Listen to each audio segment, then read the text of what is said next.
Buenas, estamos con Teo Martínez, residente en Córdoba, nacionalidad mexicana. ¿Qué tal, Teo? ¿Cómo estamos? Bueno, muy bien, agradecido de estar aquí. Un placer, como siempre, estar en tu casa. Pues nada, viene a contarnos sobre su profesión actual, que es cineasta, y sobre todos los aspectos que ha vivido hasta llegar al punto en el que está. También hablaremos de su película, de una de las películas en las que ha participado y ha guionizado, que ha presentado a los premios Goya. Y nada, tenemos ante nosotros pues un talento, para mí también conocido ya de hace varios años. Vaya. Y nada, cuéntame, ¿cómo fue tu infancia? ¿Algún momento en especial? ¿Recuerdas desde que empezaste? ¿Ya pensabas en que te ibas a dedicar a esto? Sí, yo me enamoré del cine a los 6 años. Fui a ver una película y los efectos especiales me dejaron atónito. Y coincide que en los 90 había una serie en Discovery Channel en México que se llamaba Movie Magic. Y era una serie producida por Industrial Light and Magic sobre efectos especiales y efectos visuales. Y siempre me fascinó ese aspecto, porque yo siempre fui un niño solitario en el sentido de yo con mis juguetes, ¿no? Todos los niños jugando, pues a mí me gustaba contar historias. No me gustaba simplemente golpear a mis muñequitos, sino desarrollar y guionizar todo un entramado, ¿no? Mientras tenía una película de fondo. Entonces siempre eh, me gustó eso, y cuando empecé a ver esta serie documental, vi que la gente que trabajaba ahí hacía lo mismo que yo. Es decir, colocaba actores, les decía qué hacer, les decía qué decir, y pensé, eso puedo hacerlo yo. Y me fascinó, porque además veía que estaban jugando. Y una vez, andando con un primo mío, Cristian, le dije, oye, me encanta esto de los efectos especiales y demás. Dijo, sí, sería muy padre poder trabajar de eso. Y yo dije, ¿trabajar? O sea, porque claro, yo no había Claro, dimensionado que eso es un trabajo. Y me cambió la perspectiva. Y yo siempre quise estudiar efectos especiales. De hecho, más tarde lo llego a hacer. Me formo en maquillaje con José Ketglas, que es el que hizo los efectos de Laberinto del Fauno. Tuve un par de cursos con él. Y muy bien. Pero es mi papá el que, cuando le comento lo que quiero dedicarme, me dice, oye, pero los efectos especiales y el maquillaje al final, tú no tienes opinión. ¿Por qué no diriges? Que es el director el que tiene la visión creativa. Y desde entonces dije, bueno, pues voy a ser director. Y desde los 6 años. ostras. Vamos, que es muy interesante que desde chico ya tuviese esa mentalidad. Yo, por ejemplo, mi pasión por los audiovisuales nace con los 25 años, al ser yo músico y al tener también esa creatividad que tú tenías de pequeño. Yo iba por la calle con música y yo Claro. me imaginaba escenas, porque a mí la música como que me mostraba no solo algo que puedes percibir por los oídos, sino que o sea, me creaba en mi mente escenas que podía grabar y que podía fotografiar, ¿no? Es muy Claro. parecido también, yo creo Sí. que es muy similar a ti. Entonces, tú naces en México, ¿en qué ciudad naces? Yo nazco en una ciudad que se llama Tampico, Tamaulipas, que está en el Golfo de México. Es una ciudad que hay mar, entonces eso también para mí es un factor muy importante, porque yo creo que el horizonte siempre te da perspectiva, y cuando creces en ciudades donde tienes mar, siempre miras hacia lo lejos y te trae la fantasía, ¿no? Además que fui un niño muy literario, mis abuelos se preocuparon por inculcarme la lectura, y ellos mismos son los que también fomentan lo de ser cineasta llevándome al videoclub. Yo me crié o sea, hay gente que es de biblioteca, yo era de videoclub, y yo me he llegado a tardar 3, 4, 5 horas con mi pobre abuelo o abuela esperando a que el niño escogiera qué VHS se iba a llevar a casa. Es decir, o sea, eso era amor. De hecho, yo lo pienso en retrospectiva, y yo creo que si incluso con un hijo no sería capaz de hacer eso. O sea, esa paciencia para escoger un VHS, y además que lo escogí en base al arte que traían. Y eran películas malísimas, sobre todo porque la serie B, que es la que más me fascinó por los efectos especiales que comenté antes, siempre tenía un arte muy llamativo, y el arte por lo general era mucho mejor que el contenido de la película. Es decir, el póster tú lo veías y te evocaba situaciones extraordinarias, querías ver de qué se trataba, te Sí, causaba sí, sí. morbo, y luego la película dices tú, Dios mío, ¿cómo voy a...? Eso no ha pasado ahora, ¿eh? Ajá. Un buen cartel ahí que ha tirado ahí. Exactamente. Y yo creo que, por ejemplo, ahora en el cine actual eso se ha perdido. Creo que al sustituirlo por la fotografía se ha perdido algo de esa fantasía previa. Pero en la mente de un niño eso es brutal. Eso te llena. Y, y estas son mis raíces. En Tampico es donde empieza el germen de ser cineasta. Vale. ¿Y allí grabaste algo? ¿Usaste ya alguna cámara allí? O sea, vamos a situarnos un poquito en el momento que tú vienes a España. ¿Con cuántos años vienes tú de España? Yo llego aquí con 13 años. Yo me vine porque a mis padres lo becó la Unión Europea. Él era ingeniero agrónomo Sí. y le dan un máster en ciencia a la Unión Europea y el requisito es que pase una temporada de 6 meses en Córdoba y otra en otra ciudad de Europa, perdón. Entonces escogimos Pisa. Estuvimos 6 meses en Córdoba y luego en Pisa. ¿Qué pasa? Que mi madre se enamoró de la ciudad, mi padre quería quedarse en Roma y mi madre dijo que no, que si nos quedábamos a vivir en Europa era Córdoba. Y esa fue la decisión que tomaron. A mí cuando me lo proponen, yo iba saliendo estaba en segundo de secundaria, de segundo de eso. Salgo del colegio, me recogen, abren la puerta, me subo y los vi a los dos muy serios. Y yo dije, algo ha pasado. ¿Sabes? Dije, Tenemos verás una tú, misión. no, han hablado con algún profesor ahí. Tenemos una Porque... misión para ti. Sí, sí. Y mi papá me preguntó, yo te tenemos que hacer una pregunta muy importante. Y yo le dije, ¿qué? Y me dijo, ¿te gustaría irte a vivir a España? Y yo inmediatamente le dije que sí. No me lo pensé. De hecho, no pensé las consecuencias, ni siquiera de decir, bueno, voy a dejar a mis abuelos, a mis primos, yo era muy de familia, ni voy a dejar el entorno, la seguridad, el colegio, empezar de cero, niños fuera, otro país. No dimensioné nada. Fue instintivo, sí quiero, ¿sabes? Como, ¿quieres un trozo de pizza? ¿Quieres un chicle? Sí, tal cual. Y cuando llego aquí a España, me siento como en casa. La realidad es que yo llego en una situación, yo llegué en 2005, enero 2005, entonces al colegio que yo llego es Las Teresianas, un colegio concertado, católico, y soy el único inmigrante en ese colegio. Entonces yo no era distinto, era novedoso y cambia esa percepción.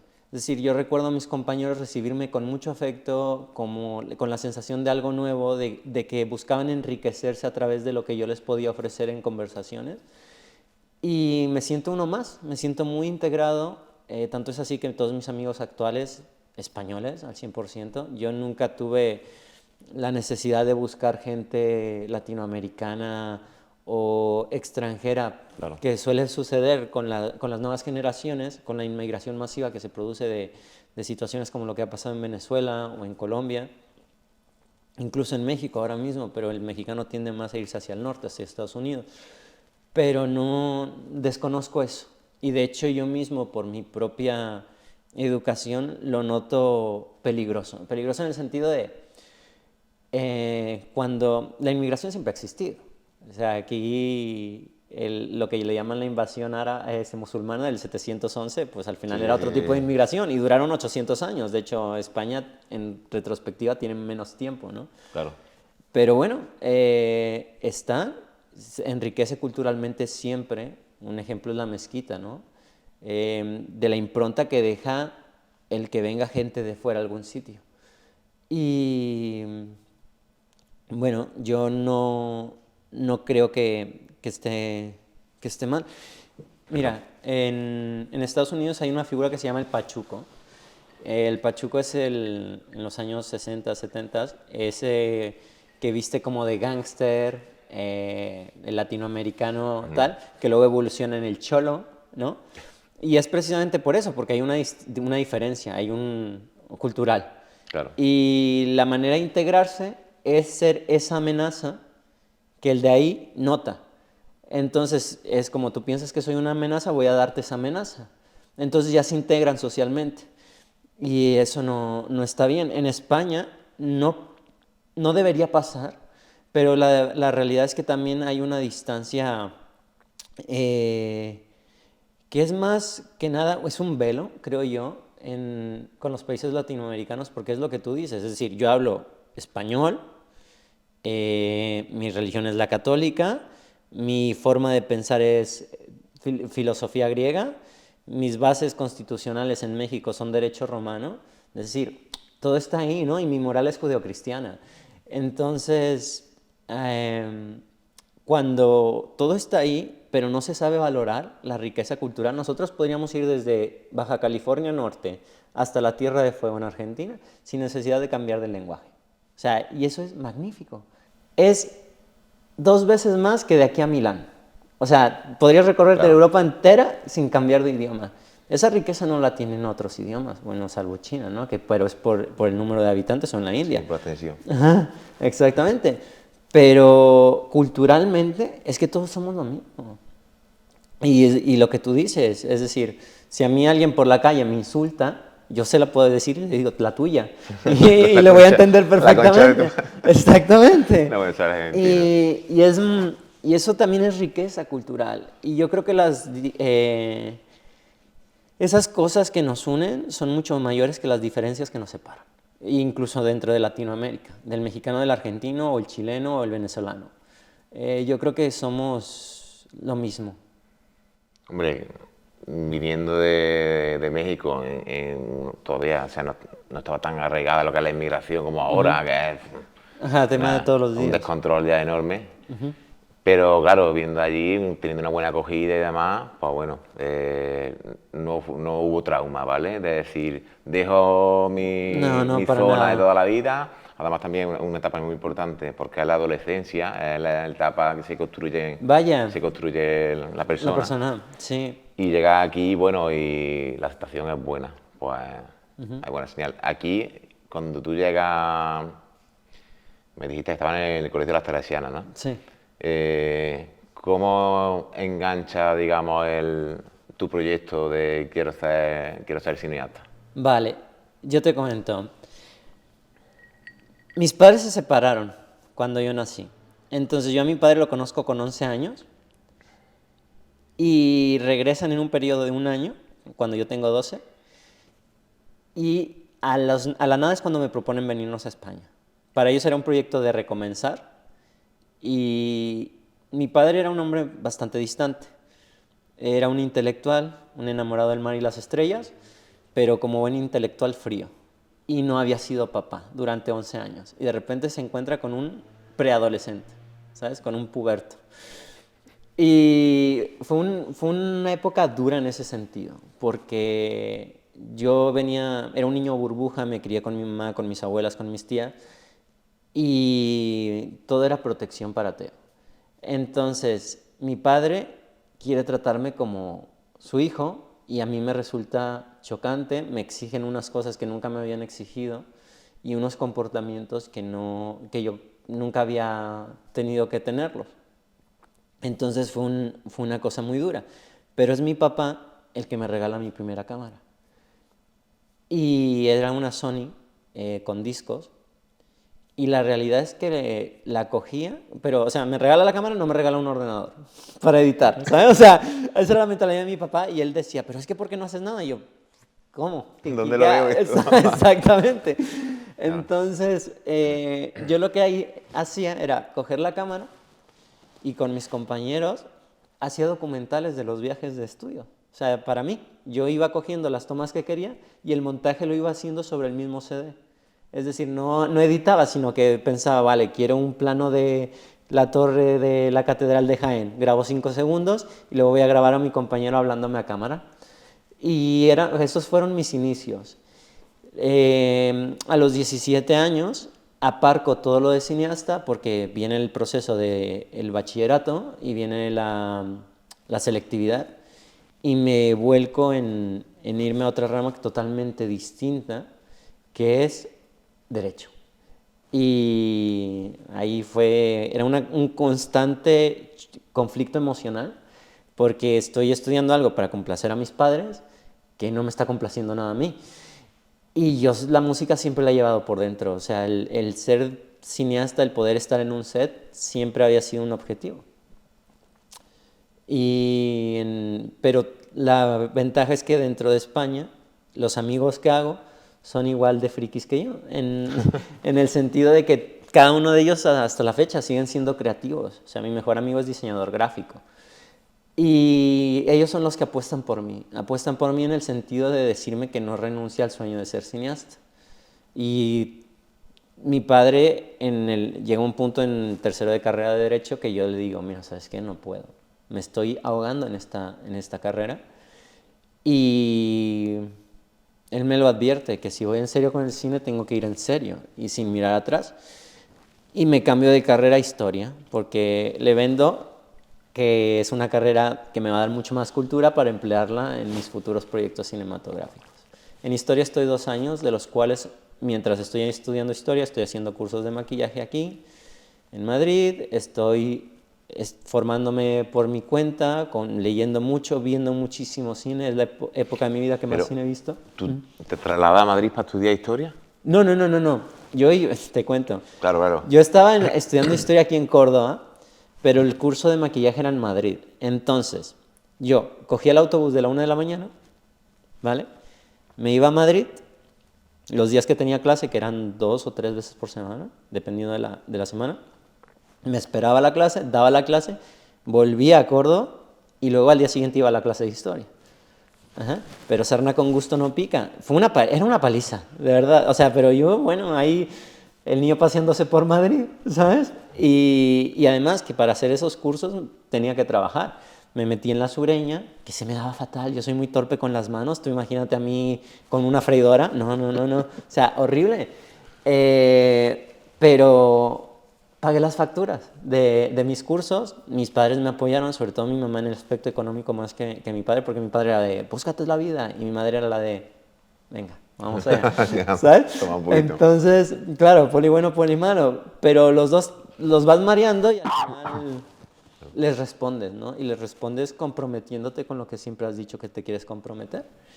Y ahí está, y llega un punto en historia donde yo escribo un guión con 22 años y le digo a mi papá, oye, te escribí esto, tal, lo lee, le gusta. Me dice, ¿por qué no lo haces? Y le digo, porque no tengo dinero. Pues pide un préstamo, cabrón. Pues pedí el préstamo, me dieron 15,000 euros en Bankia, cuando todavía existía, Caja Madrid.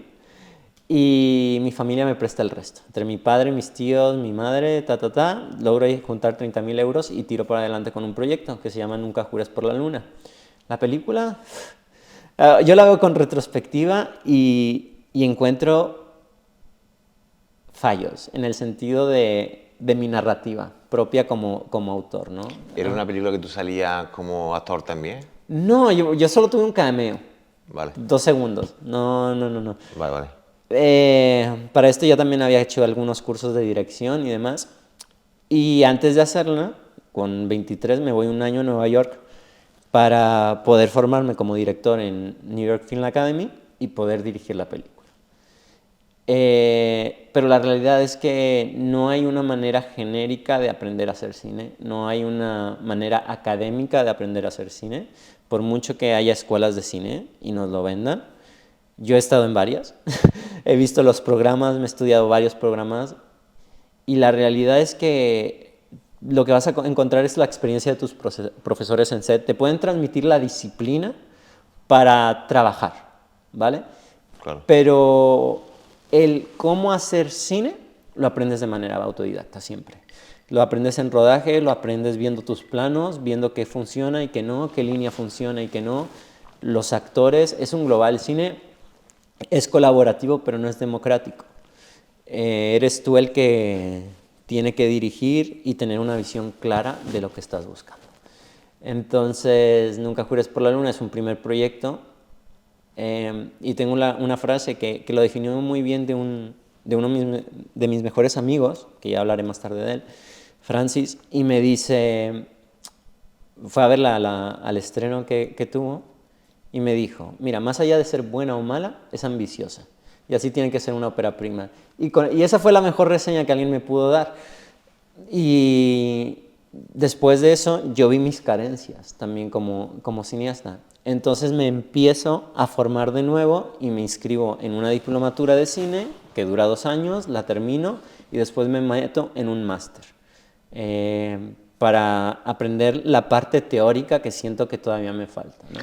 ¿Reconoces que uno de los fallos tuyos puede ser también lo que ha comentado tu compañero, querer ser muy ambicioso antes de tener experiencia? No, creo que no. Creo que eso es de todos los cineastas y todos los artistas. Yo creo que el ego va por delante en estos mundos y no es malo. De hecho, la ambición es algo bueno. Porque, de hecho, dentro del proyecto, que fue Nunca Jures por la Luna, al final era un proyecto de 2 actores hablando, conociéndose, una pareja.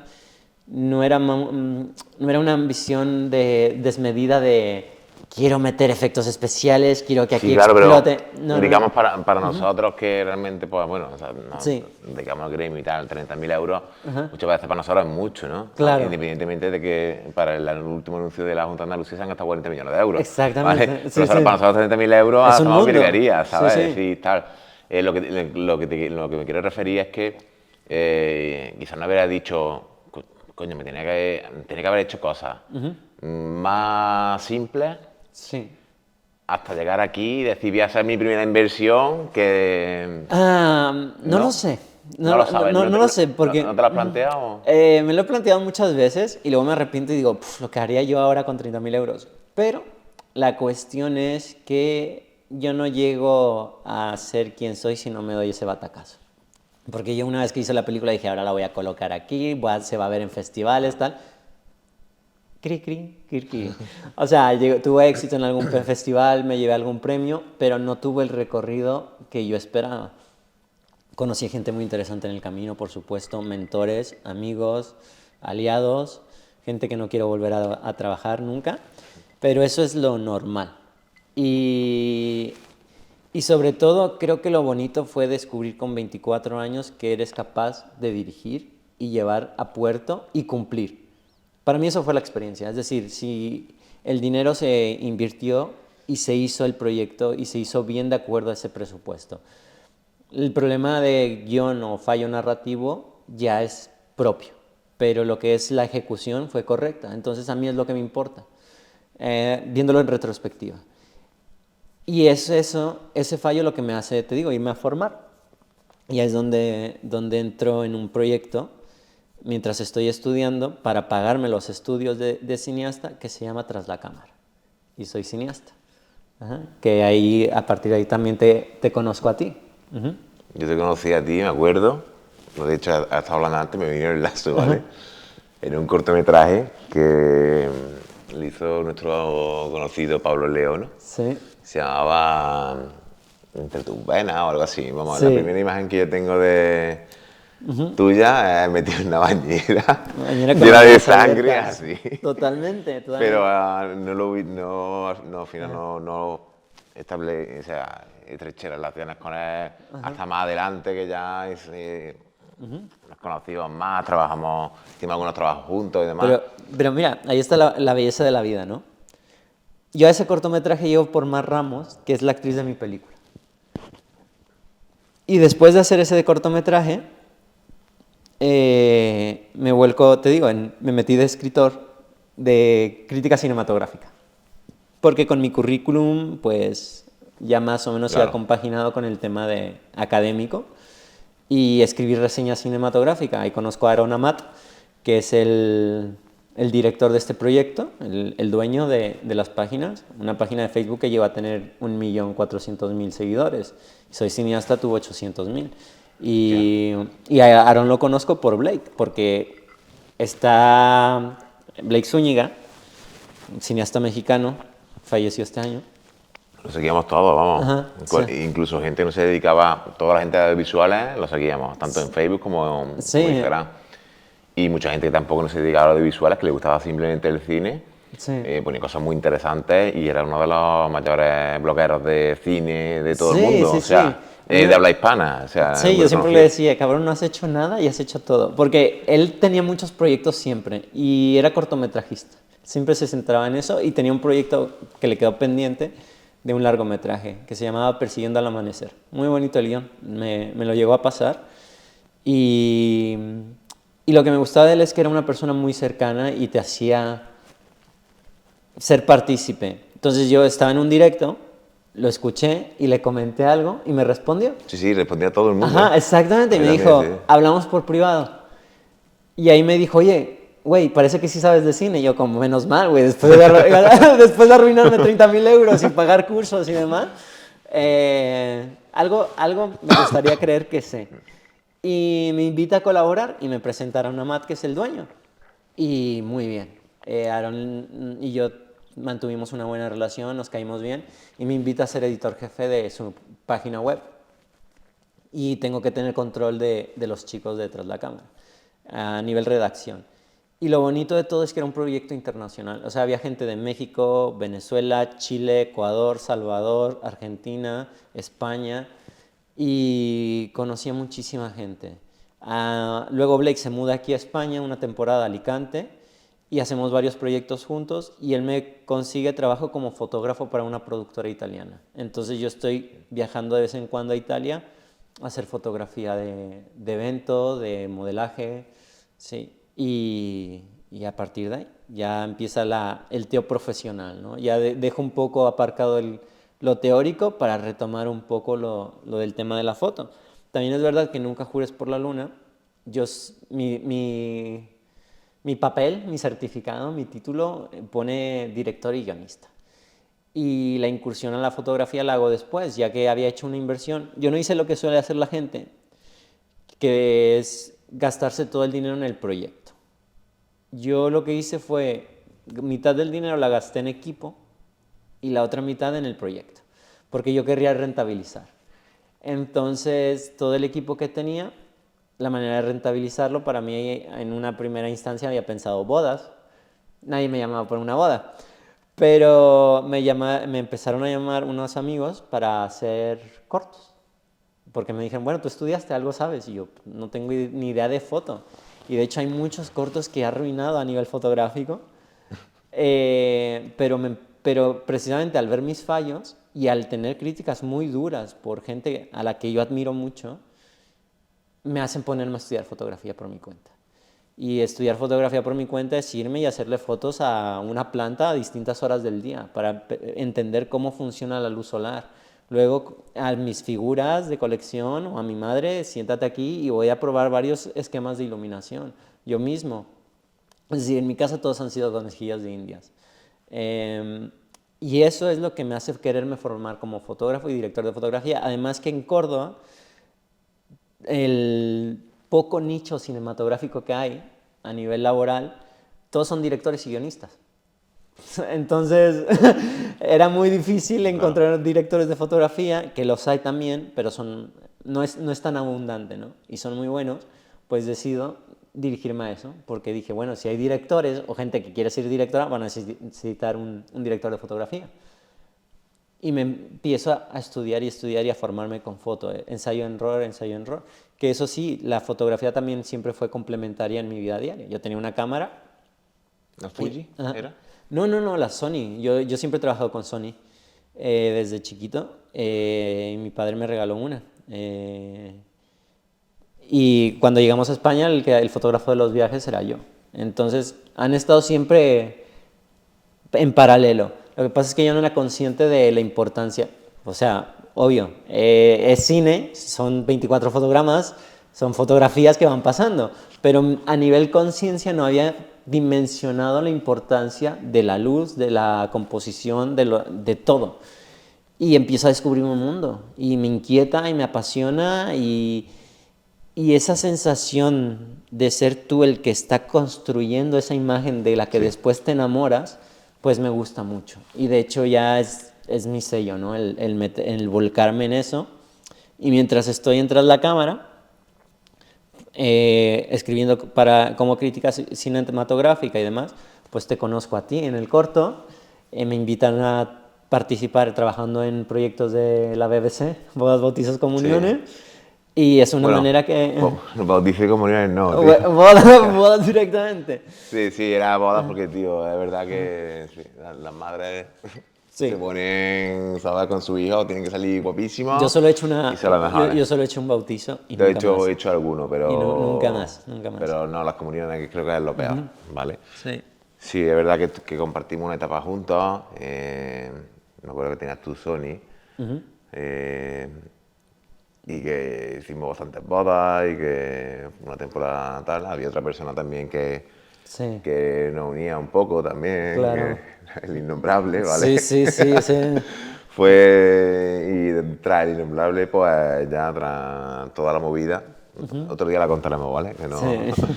pues cada uno pues elige un camino. Yo estaba también con otro trabajo también. Él nos llevaba la empresa como la estoy llevando ahora, era más Sí. dispersar, era un grupo de amigos y ya está. Había trabajo, sí, no hay trabajo, pues no hay trabajo.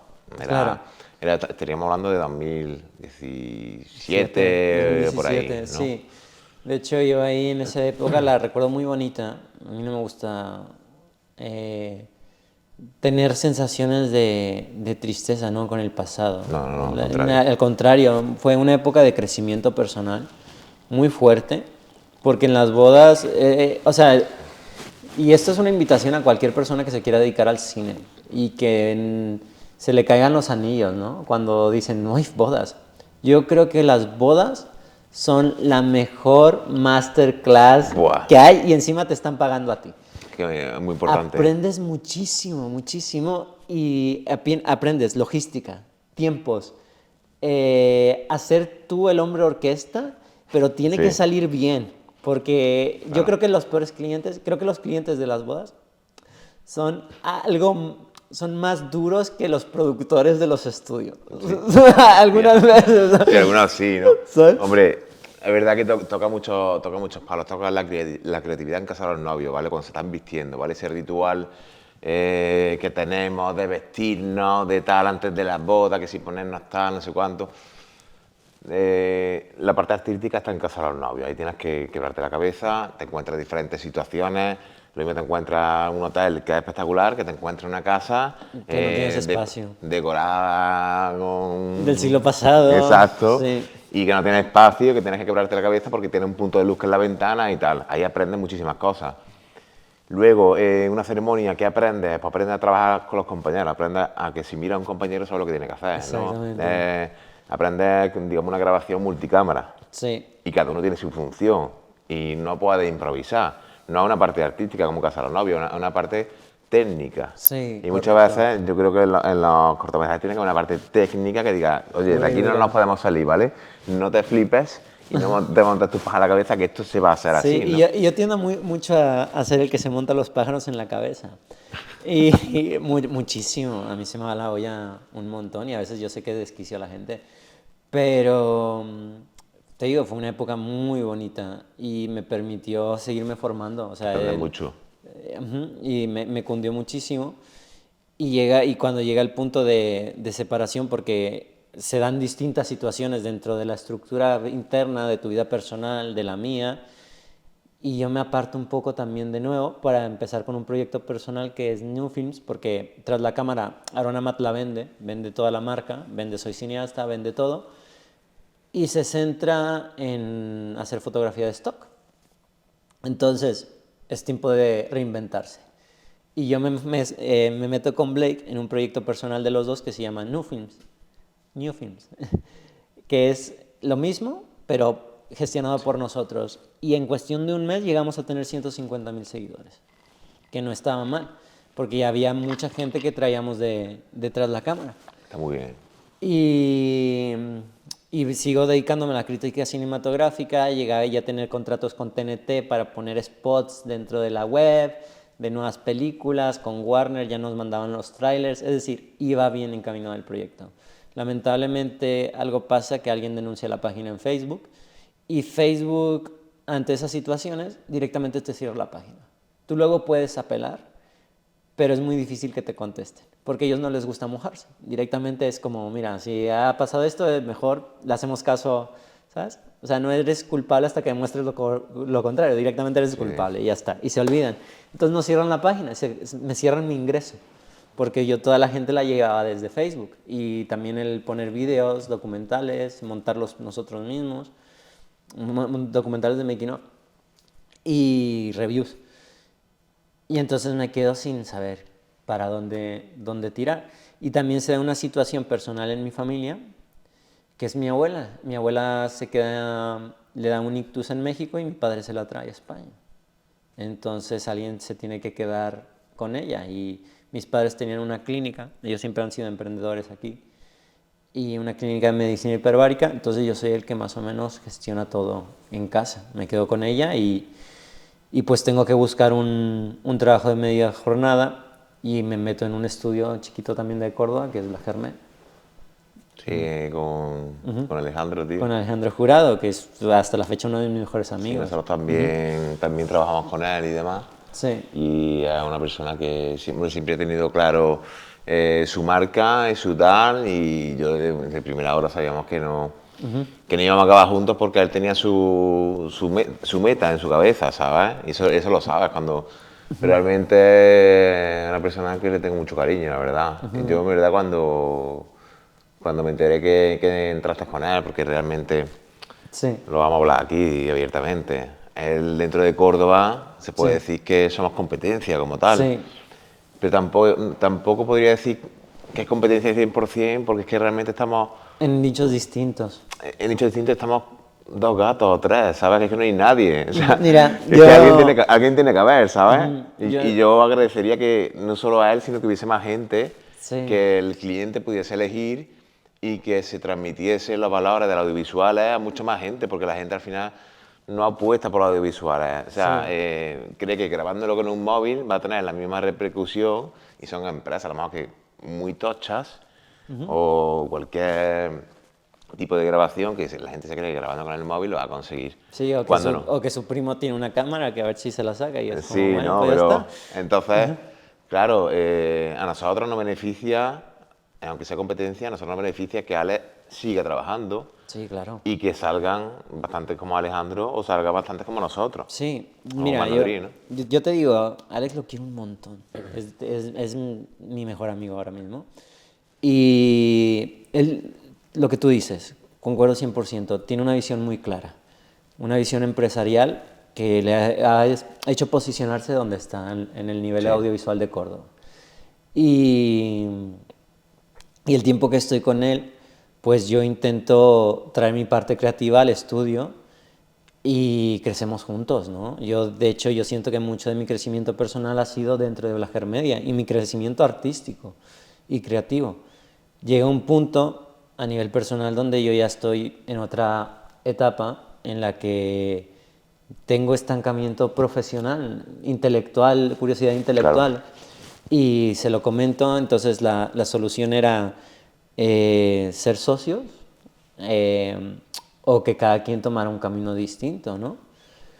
Y él, al tener una visión muy clara de marca, se distancia de mi visión personal.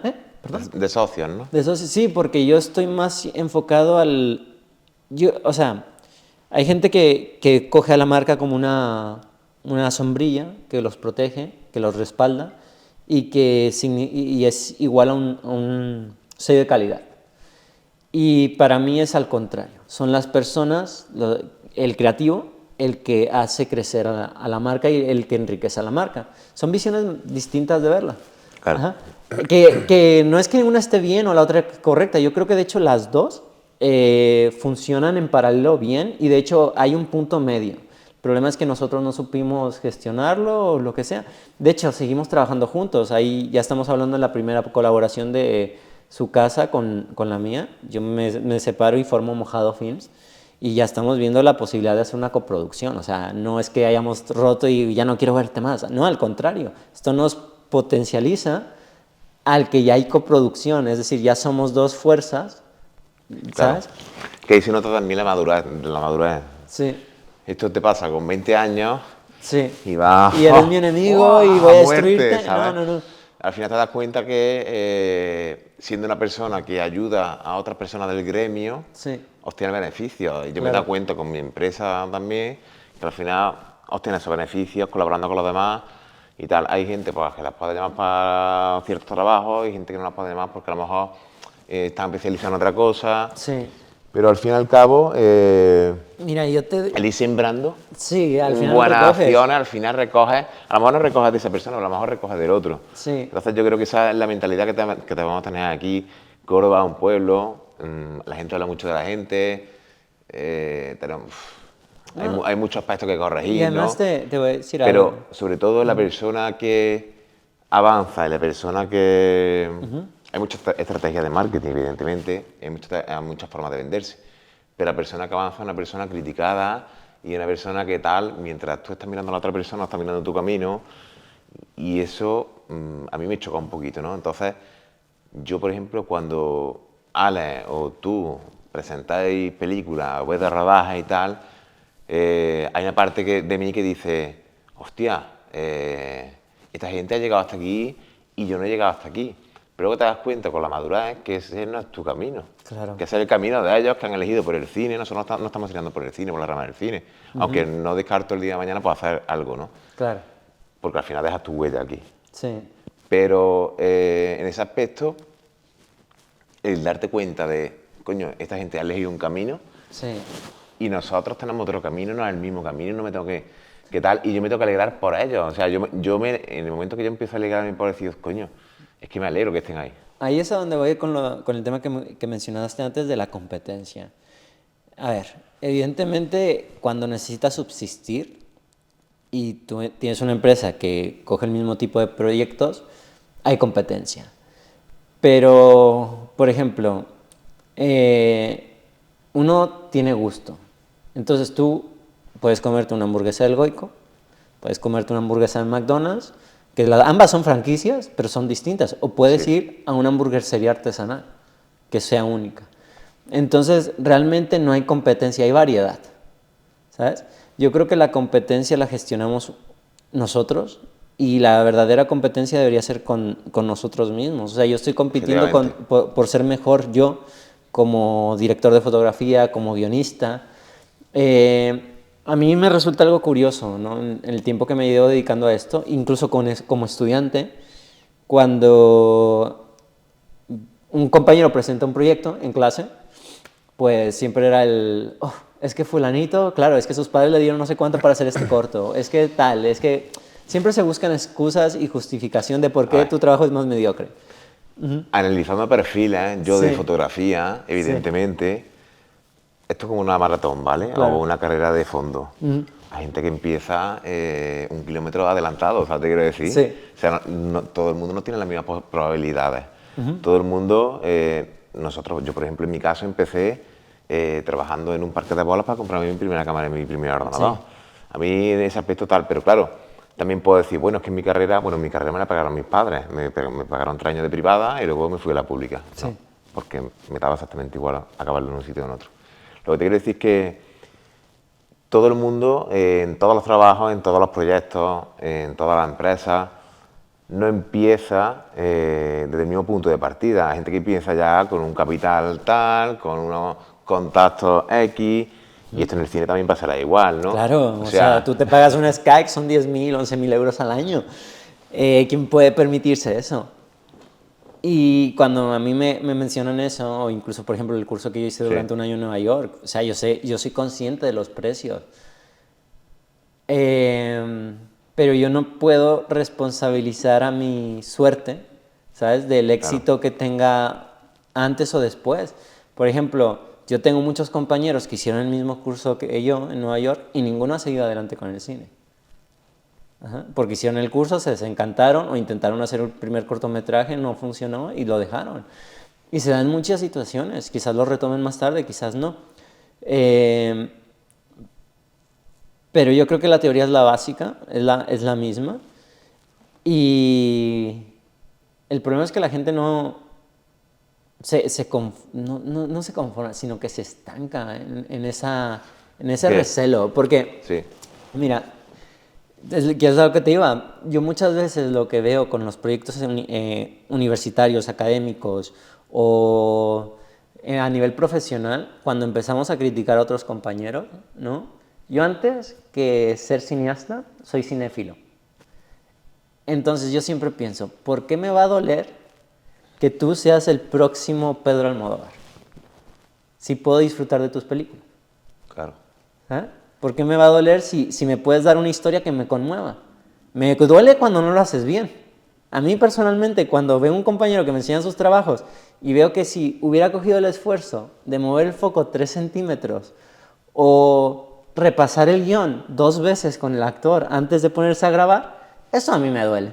¿Sabes? Porque, Claro. porque ya lo, o sea, ya lo montaste el set, ya pediste un préstamo, ya le pediste a tu abuela que te dejara grabar en su piso, ya, el esfuerzo ya lo hiciste. ¿Por qué no haces las cosas bien? Eso es a mí lo que me duele. Pero que tú hagas o que tengas tus propios guiones, adelante. Yo quiero disfrutar y empaparme con eso. Y de hecho, tanto es así que yo tengo mis propias historias. Entonces no hay un momento en el que yo sienta frustración, porque mis historias ahí están en un cajón, guardadas, tengo mis guiones, Claro. y llegará un momento donde los pueda hacer o no. Algunos serán más comercializables y me los querrán comprar, producir, otros los tendré que autofinanciar o directamente tenerlos porque sí, porque es una...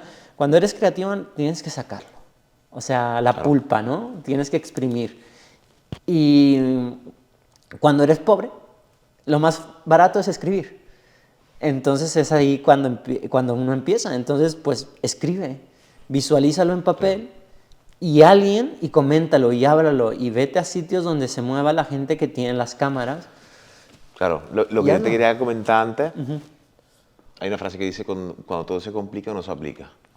Sí, ¿Eso qué quiere decir? Cuando tú eres pobre y tienes pocos recursos, sí, tu ingenio va a 200%. claro, Porque tienes que averiguarte la vida y si quieres llegar a ese objetivo, vas a hacer lo que sea para conseguir ese objetivo y tu audacia y todos tus sentidos se van a despertar al 200%. sí, Cuando tú tienes ya camino hecho, cuando tienes más facilidades, cuando te dan cosas que tú no sabes el esfuerzo que sabes que lleva eso, la mayoría de las personas no rentabilizan esa ayuda, claro. ¿vale?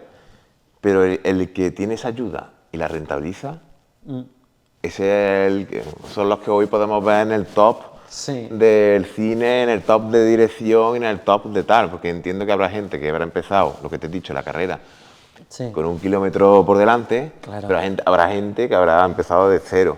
Pero esa gente a lo mejor que ha empezado de 1 kilómetro por delante ha sabido también aprovechar Los recursos. los recursos y las circunstancias también que le ha ofrecido el nacer en una familia acomodada y demás. Totalmente. Además, yo Entonces, te digo algo, yo no responsabilizo a nadie por haber nacido, eso es azar. no, claro, Ajá, claro, claro, exacto. claro, claro. Pero muchas veces se escuda la gente y dice, no, es que como viene de familia, como yo tengo que estar trabajando y Sí. demás, no tengo tiempo para hacer X o Y. Y es como, el día tiene 24 horas, ¿sabes? Sí, sí, sí. Ajá, y de verdad, o sea, dices, bueno, mira, por ejemplo, conozco muchos que quieren ser guionistas. O que quieren ser, te digo, eso, directores de cine. Güey, enséñame una página que hayas escrito. Conozco muchos guionistas de boquilla que te dicen, tengo la mejor historia, joder, tío, el otro día se me ocurrió una idea para un guión, tengo un guión, tal. Ajá, a mí eso no me vale, escríbeme, ¿no? Enséñame, ¿no? A lo mejor yo te puedo presentar a fulanito, que a lo mejor a mí fulanito nunca me ha hecho caso, pero tú le caes bien, ¿sabes? Llégale, hazlo. Pero si solo tienes la fantasía, se va a quedar en nada. ¿Tú crees que el cine español... a ver, yo siempre he estado un poco reacio con el Sí. cine español, ¿vale? Porque pienso que no todo el mundo puede alcanzar a estar ahí y pienso que salen muchas películas que lo que tienen Sí. sus guionistas y directores son contactos Sí. y no tienen base, o sea, es decir, han salido mucha morralla Sí. por el simple hecho de que conocen a fulanito, menganito o es el hijo de tal y han presentado su película y ha sido una catástrofe, pero ha estado financiada tal y han salido a Rosita y han hecho la siguiente película. Y luego hay gente muy buena Sí. que está ahí olvidado por las instituciones, que no reciben apenas ayuda, que están dejados un poco de la mano de Dios Sí. y esa buena historia no sale. Entonces, yo, por ejemplo, llevo sin ir, bueno, el otro día fui a ver Napoleón, ¿no? Sí. Para mí un chasco, pero bueno, no quiero tampoco hacer spoilers. Pero llevo sin ver una película buena en el cine, yo diría que 5, 6, 7 años. Sí. O sea, el cine está muriendo. Sí. Yo creo, a ver, yo personalmente no lo veo O así. sea, me refiero, Ajá. el cine como ir al cine. Sí, sí, a ir al Luego, cine, sí, luego hay sí, sí, plataformas desde independientes como luego. Netflix que están sacando joyas. Sí, claro, Que es un cine, claro, podremos decir que es un cine B, sí, ¿vale? sí, sí, Dentro de una alta gama, un cine B, pero está sí, sacando auténticas joyas. sí, Netflix, pero el cine local, el cine realmente, sí. A ver, para mí se está perdiendo. ahí voy porque yo soy un romántico del cine, de la experiencia, del olor a palomitas, ¿no? Desde que llegas y te compras Sí. la entrada, para mí es un ritual. O sea, hay gente que los domingos va a misa y yo voy al cine. Eso desde chiquito. Em, Situaciones que me planteas. La financiación en España. La financiación en España, muchas veces, si tú te lees las bases del ICA, tienes que tener por lo menos el 10% de la financiación de la película. Si yo quiero hacer una película de 1 millón de euros, necesito 100.000. Si tengo que hacer una de 100.000 euros, necesito 10. O sea, eso es matemático. No llego, evidentemente. Entonces, ¿cuál es mi problema con la financiación? Es decir, yo entiendo las ayudas públicas, sobre todo en un país donde no hay industria de cine. Y yo tengo sentimientos encontrados, porque por un lado veo eso y pienso que sí, que el Estado tiene que apoyar, pero quizás no sea la manera correcta. Quizás la manera correcta sea valorar y ver, por ejemplo, los impuestos que se cobran por hacer películas, los impuestos que tienen que pagar los trabajadores. Quizás una reestructura de una manera distinta en la industria cinematográfica permitiría que hubiera industria cinematográfica privada, ¿sabes? Y realmente hacer un cine, y ahí sí, donde haya competencia. Competencia en taquilla y que sea el público y la audiencia la que decida. Es decir, si tú no tienes responsabilidad económica al hacer un chasco de película, tú no te vas a esforzar en escribir un buen guión. Claro, es lo que está pasando, que al final la ayuda y todo va para la gente que tiene un montón de pasta. Entonces, ¿qué pasa? Solo hay una liga, que es la liga que sale al final, tal. No hay una... en el tablero, en el cine del tablero no te va a poner una película como una financiación, aunque sea... A veces proyectan la filmoteca, proyectan cosas, tal. Claro. Pero realmente al final esa liga, ¿quién lo juega? Pues lo juega gente que tiene pasta, gente que tiene contactos, gente que la han puesto ahí quizás y realmente al final no valgan para estar ahí Sí. y gente que hay muchas veces como yo me quiero dedicar a yo qué sé a arreglar coches, ¿vale? Y yo no tengo memoria para saber dónde van los tornillos y tal, Claro. pero me quiero dedicar a arreglar coches y soy muy malo, ¿no? Sí. Y es lo que tú dices, al final, si yo no palmo pasta y me doy cuenta al final que estoy pegando cabezazos contra la pared y ese no es mi futuro, ni yo sirvo para eso, Sí. y que me tengo que dedicar a otra cosa, Sí. porque yo, por ejemplo, yo vengo de estudiar una carrera de magisterio. Claro. A lo mejor hubiera sido un buen maestro, no lo sé, o sí, o tal, pero yo a lo mejor me voy a una clase, me pongo nervioso, me da pánico escénico y no sirvo para maestro. Claro.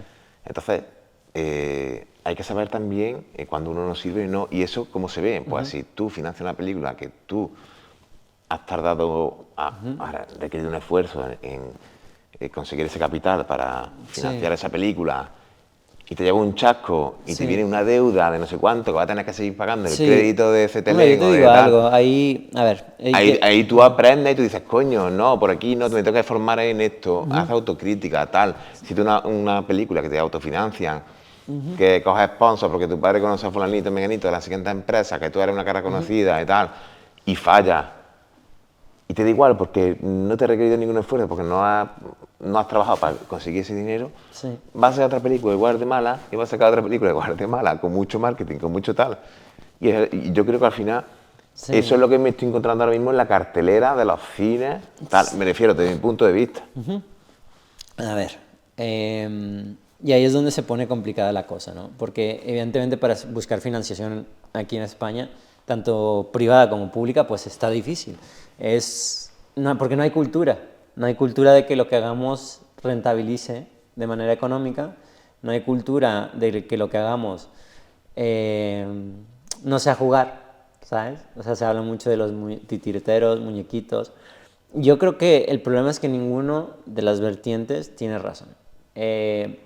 Yo creo que debería haber una industria totalmente privada de cine, sí. Creo que la industria que está subvencionada también, pero con otro tipo de responsabilidades. Y que haya más libertad creativa en las condiciones que se les da, porque también muchas Sí. veces quieres hacer una película, llegas con un buen guión y el propio Estado te da las cláusulas, ¿no? De que tiene que tener temática social, tiene que Temática woke. Entonces, pues... Pero es que eso también, o sea, el cine también es un adoctrinamiento también por parte del político que esté al mando en ese momento. En este caso, bueno, estamos con el PSOE, pero podría ser el PP, y decir, pues bueno, yo esta película no la voy a subvencionar porque habla de la guerra civil, de no sé qué, no sé cuánto, y Miguel de Unamuno pues no estaba de parte de tal, y como ha pasado con la película esta, ¿no? Que también hay un poco de... A mí me pasó una vez en el Festival de Málaga, yo fui jurado de las escuelas de cine y pusieron una película, no voy a decir el título, vaya película, y el director la presentaba como algo novedoso, ¿no? Y muy tal, entonces yo levanté la mano y era sobre eso, era una situación en la que unos vecinos tienen conflicto interno y es un reflejo, es una metáfora de la izquierda y la derecha española, ¿no? Y entonces yo le dije, oye, mira, nos bombardean todo el tiempo con lo mismo, ¿sabes? Con que izquierda, derecha, con que uno es esto, con que los otros se acusan. Digo, pero yo lo que no veo en el cine y a nivel político es el factor de la reconciliación. Porque a mí como autor, tú me puedes hacer una propuesta de que es muy obvia, que está en... te vas a salvar y lo ves, con dos vecinos peleándose. A mí eso no me dice nada, pero si tú me haces una propuesta reconciliadora en la que esos vecinos de derechas y de izquierdas dicen, mira, basta, tenemos que trabajar juntos para el bien común, ese discurso sí me vale. Pero los políticos de aquí, y bueno, y de todas partes, se encarnan en mostrarnos las diferencias y poner distancia. Y no es así. Yo creo que España es un país muy rico culturalmente. Creo que las cosas que los unen a los de izquierdas y los derechos priman más que simplemente una cuestión ideológica de colores.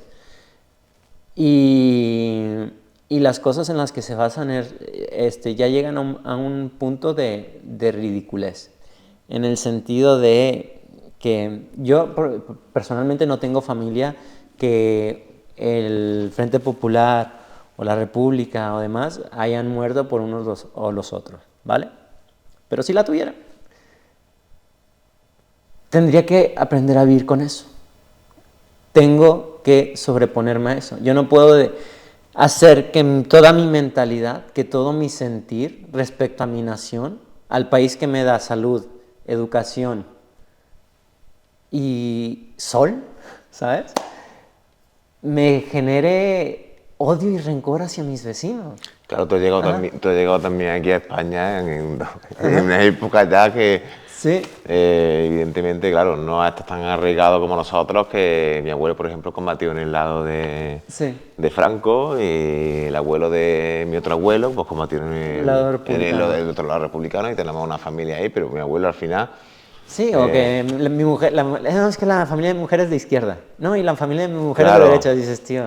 Entonces, en ese aspecto, claro, nosotros al tener abuelos, al tener padres, que evidentemente los padres pues te van a inculcar lo que ellos piensan, lo que ellos tal, pero el problema, hablando del cine, el problema del cine es que te adoctrina, o sea, lo que necesitan los políticos realmente al final es un montón de fans de un equipo y un montón de fans de otro, y alternarse, y luego entre ellas pues se tomarán sus copas, lo que sea, y tener a esa gente pues trabajando para ellos, porque realmente llegarán una pasta, luego un sueldo vitalicio, luego se meten en la empresa. El acceder a la política es acceder al final al mundo empresarial. Necesitan justificar su existencia. Exacto, y su trabajo y tal. El acceder a la política es acceder al mundo empresarial, donde al final va a acabar un sueldo vitalicio, va a acabar tal.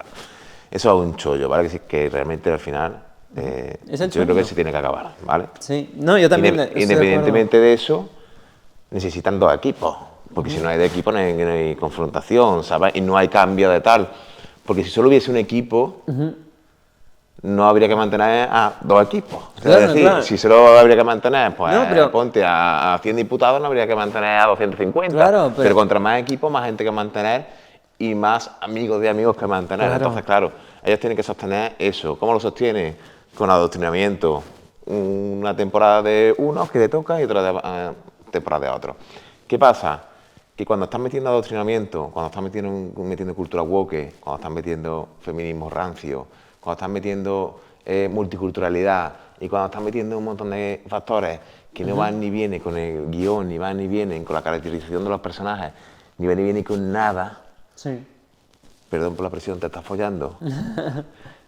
El pensamiento del artista, de la película, de la persona que lanza eso, Sí. o la persona que la está lanzando eso ya está intentando follar en la mente de los demás, diciendo que Sí. mira lo que te quiero inculcar, porque este es mi pensamiento, tal, y no estamos saliendo de lo que es una bonita historia, una bonita tal, y te está intentando adoctrinar a través del cine y a través de tal. Esto es lo que nos estamos encontrando con muchas películas, desde, yo qué sé, Desde Disney. desde Disney, Hasta... Marvel, Sí, sí, sí. Mira, fracaso absoluto, financiaciones que luego no van a ninguna parte no, de la película. es que ahí está el problema. Y yo creo que para empezar, los ejecutivos que toman las decisiones no son cineastas y no entienden a su audiencia. Yo me crié en los 90. Yo de niño quería ser negro porque Will Smith era guay, porque Michael Jordan era guay y porque Wesley Snipes hizo Blade. Y mi sueño, ajá, Blade, película. exactamente, y yo quería ser negro. Y era como, wow, y además ser negro es guay, está genial, yo quiero ser así, son fuertes, son inteligentes, tienen flow. Y no me lo tuvieron que meter en ningún contexto, ¿sabes? Claro, yo escuchaba a Tupac, Notorious Big, 50 Exact- Cent. En mi exactamente. adolescencia era mi música, tío. La Sí. música tenía me compraste un durrat de esto, de un pañuelo, tenía mi gorra, mi camiseta ancha de baloncesto, fan de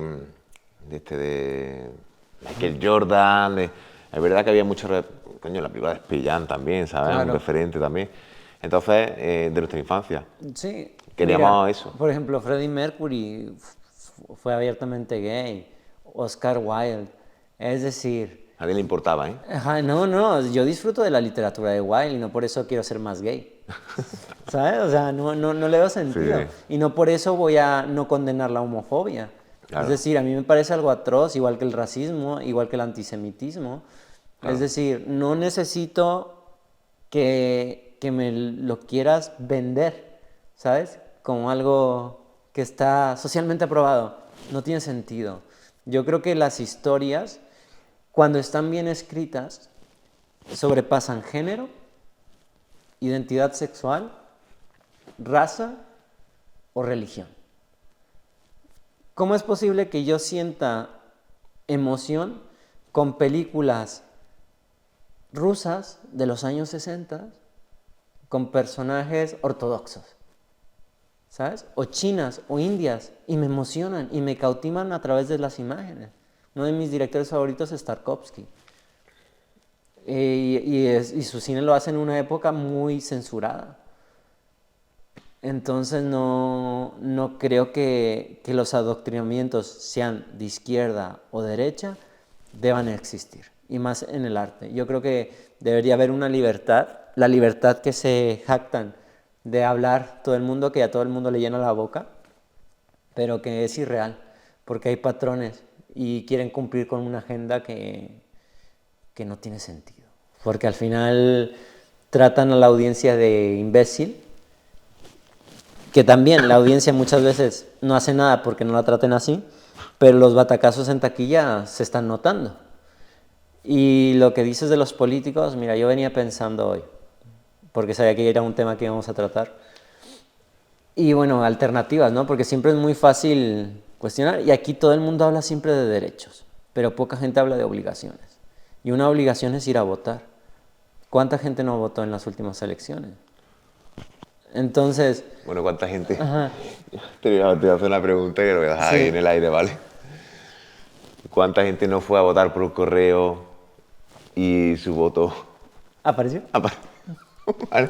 Sí. Vamos a dejarlo ahí, ¿vale? Sí, sí. Vamos a dejarlo ahí. Entonces, mira, yo te digo algo. Yo creo que un sistema ideal para mí, en una utopía, en la teocracia, ¿sabes? Que dentro de cada 4 años que hay elecciones, 6 meses antes, hubiera una institución aparte a las demás instituciones que se encargara de redactar un análisis de toda la situación española actual, ¿vale? Y que el voto se hiciera a través del ordenador con tu certificado digital, por ejemplo. Entonces tú, para acceder a ese voto, tienes que hacer un examen de la situación en España. Y si no, no puedes votar. Gánate tu voto. Son cuestiones que me gustaría ver. ¿Por qué? Claro, pero se saben quién lo hace también, ¿sabes? Tiene que ser alguien imparcial, ¿no? Sí, sí, alguien imparcial totalmente, funcionarios. O sea, que no respondan a ningún agente político. Eso es muy difícil.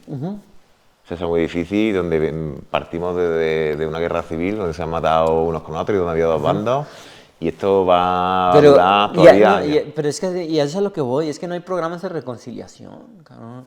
O sea, tanto por unos por otros. O sea, la bandera con el pollo no se puede ver en ningún lado porque te estigmatizan, pero yo veo banderas republicanos en todos lados. Sí, sí, eso está bien. ¿Sabes? Entonces yo creo que no. No es ni una ni otra. Y te lo digo como mexicano, como alguien que se ha criado aquí. Yo cuando veo las banderas republicanas o las franquistas, La bandera republicana. para mí es igual que ver en Estados Unidos los del sur con la bandera de la Unión. Es como hace un año hice un documental como director de fotografía con Alfonso Guerra, ¿sabes? Sí. Muy interesante. Todavía no se ha estrenado, pero está el libro. Y todavía no lo he leído, la adaptación que se hace, pero hay un punto muy importante a decir sobre la República, cuando la gente habla de la República, y don Alfonso comenta, ¿qué República? Porque hubo 3 repúblicas en España, claro. La del bien moderado, la del rojo, y la de la época de la guerra. Entonces, ¿de qué república estamos haciendo? Que sí, la primera, muy bien, con todas las ayudas de educación y demás, pero lo demás fue un desmadre. Claro. Entonces, yo como mexicano lo agradezco, porque en México todos los intelectuales españoles llegaron, ¿sabes? Entonces, hubo una riqueza muy grande para México. Pero evidentemente, no ha habido una campaña de reconciliación. Se firma la Constitución y sale a referéndum y los españoles la votan con miedo, porque no sabían qué, es la novedad. Pero realmente no ha habido un proceso de escolarización unificador. Y eso yo creo que es el principal problema de esta nación. Porque mientras aquí están todavía hablando por una cosa que pasó ya hace casi 100 años, o sea, date cuenta. Sí.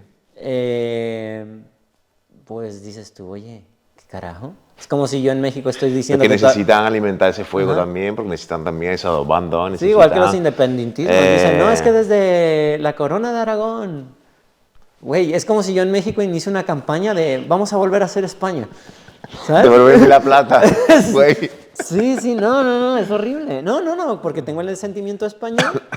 No sé si sabes que en México la independencia no fue como tal. Es decir, lo que en México se componían, no era una colonia, era un virreinato, el virreinato de la Nueva España. Entonces había provincias y el sistema jurídico era muy, muy distinto. Pero era la mentalidad de que somos España.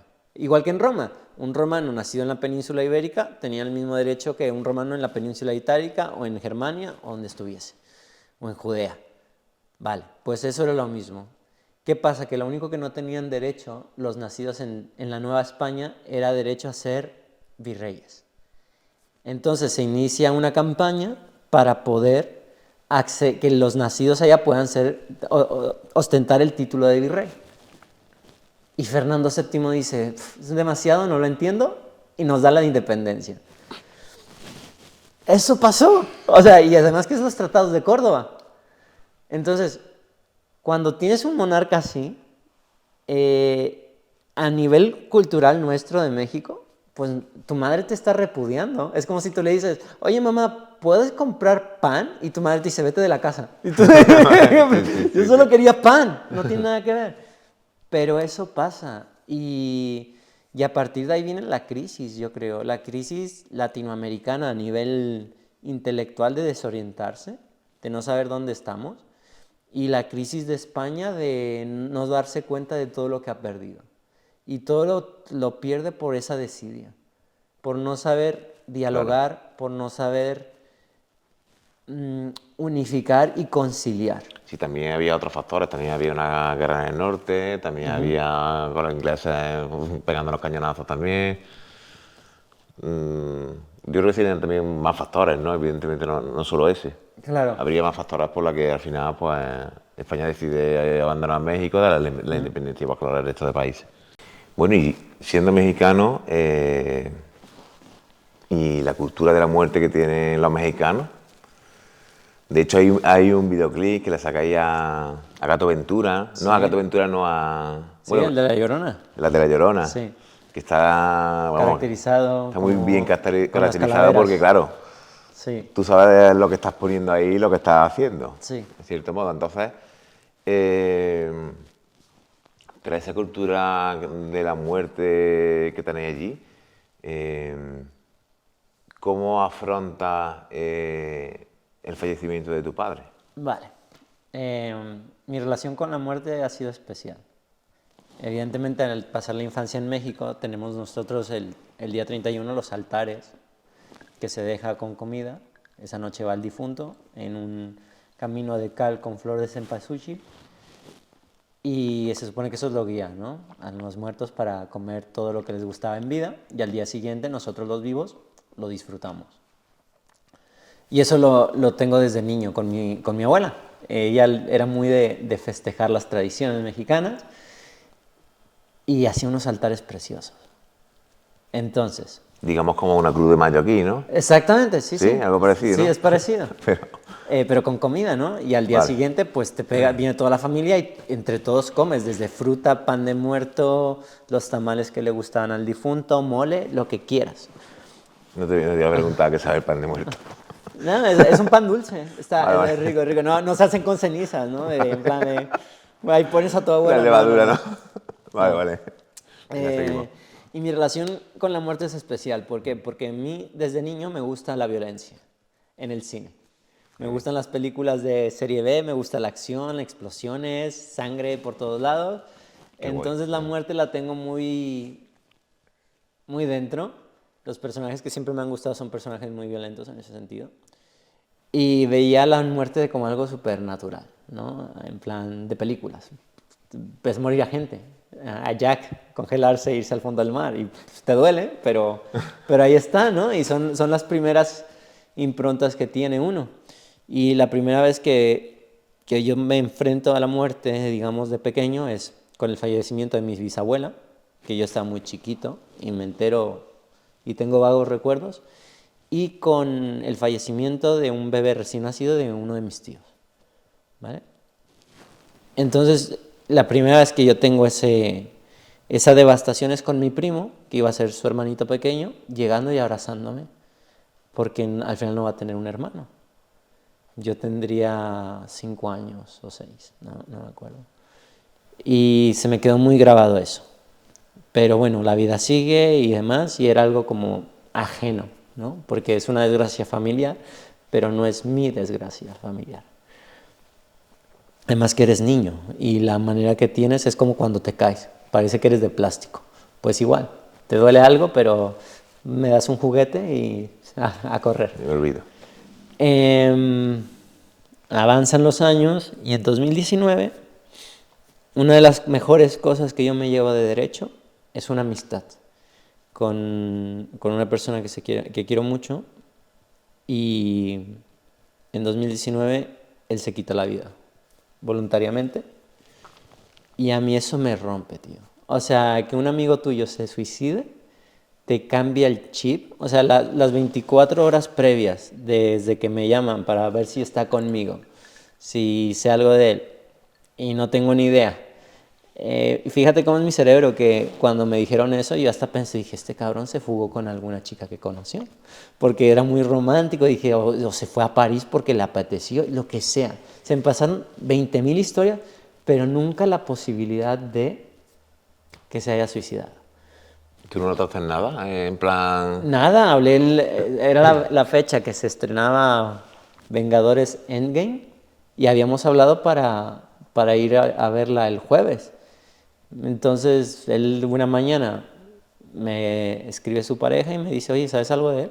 No. O sea, Claro. yo dije, este cabrón, a ver lo que está tramando. Pero no por otra cosa, sino porque yo lo veía muy romántico, en el sentido de intelectual y de que era una persona libre, realmente libre. Era ese tipo de persona que se mete en un libro y a lo mejor está en un parque y está 5 o 6 horas leyendo y desconecta, ¿sabes? Entonces a la noche yo me voy a dormir porque había estado en un rodaje, estaba agotado y me fui a dormir a las 10 de la noche. Y a la mañana siguiente veo un mensaje a las 10:30 de la noche diciéndome que ya lo habían encontrado, que había pasado tal. A mí eso me rompió y me hizo ver a toda la gente como suicidas potenciales. Hostia. Sí, o sea, yo no me quería encariñar con nadie porque pensaba, este cabrón se me va a suicidar. O sea, Hostia puta, tío. te lo juro, es una situación muy dura porque todo te parece extraño, no sabes ni qué, dónde estás, piensas que tú también tienes eso dentro de tu cerebro, porque era una persona con la que tenía un nexo intelectual bastante grande, bastante fuerte. Entonces yo digo, si este tipo con el que yo me identifico ha hecho esto, a mí me puede dar alguna vez esta sensación y sobre todo que ves el entorno de devastación que se queda, ¿sabes? Porque es como una fractura en el tiempo, es algo que no estaba previsto, es como un ataque terrorista hacia ti mismo, no está planeado. Y, y tuve un año muy malo con eso, con esos pensamientos, de toda la gente puede morir en cualquier momento, nada está ahí. Bueno, no es nada, evidentemente, que Ajá, hay mucha gente sí. que piensa también eso, ¿no? Que tú dices, hostia, a lo mejor está en la playa y dices, hostia, estoy en un acantilado, digo, pues Si estoy me aquí, caigo, un traspié aquí, sí, acabo y a reventado cascar. aquí abajo. Sí, Entonces sí. algo que realmente, si te paras a pensarlo, es tan fácil morir Sí, como sí. tal, pero es verdad que Mira, esa opción de darle al botón de off, sí, ¿vale?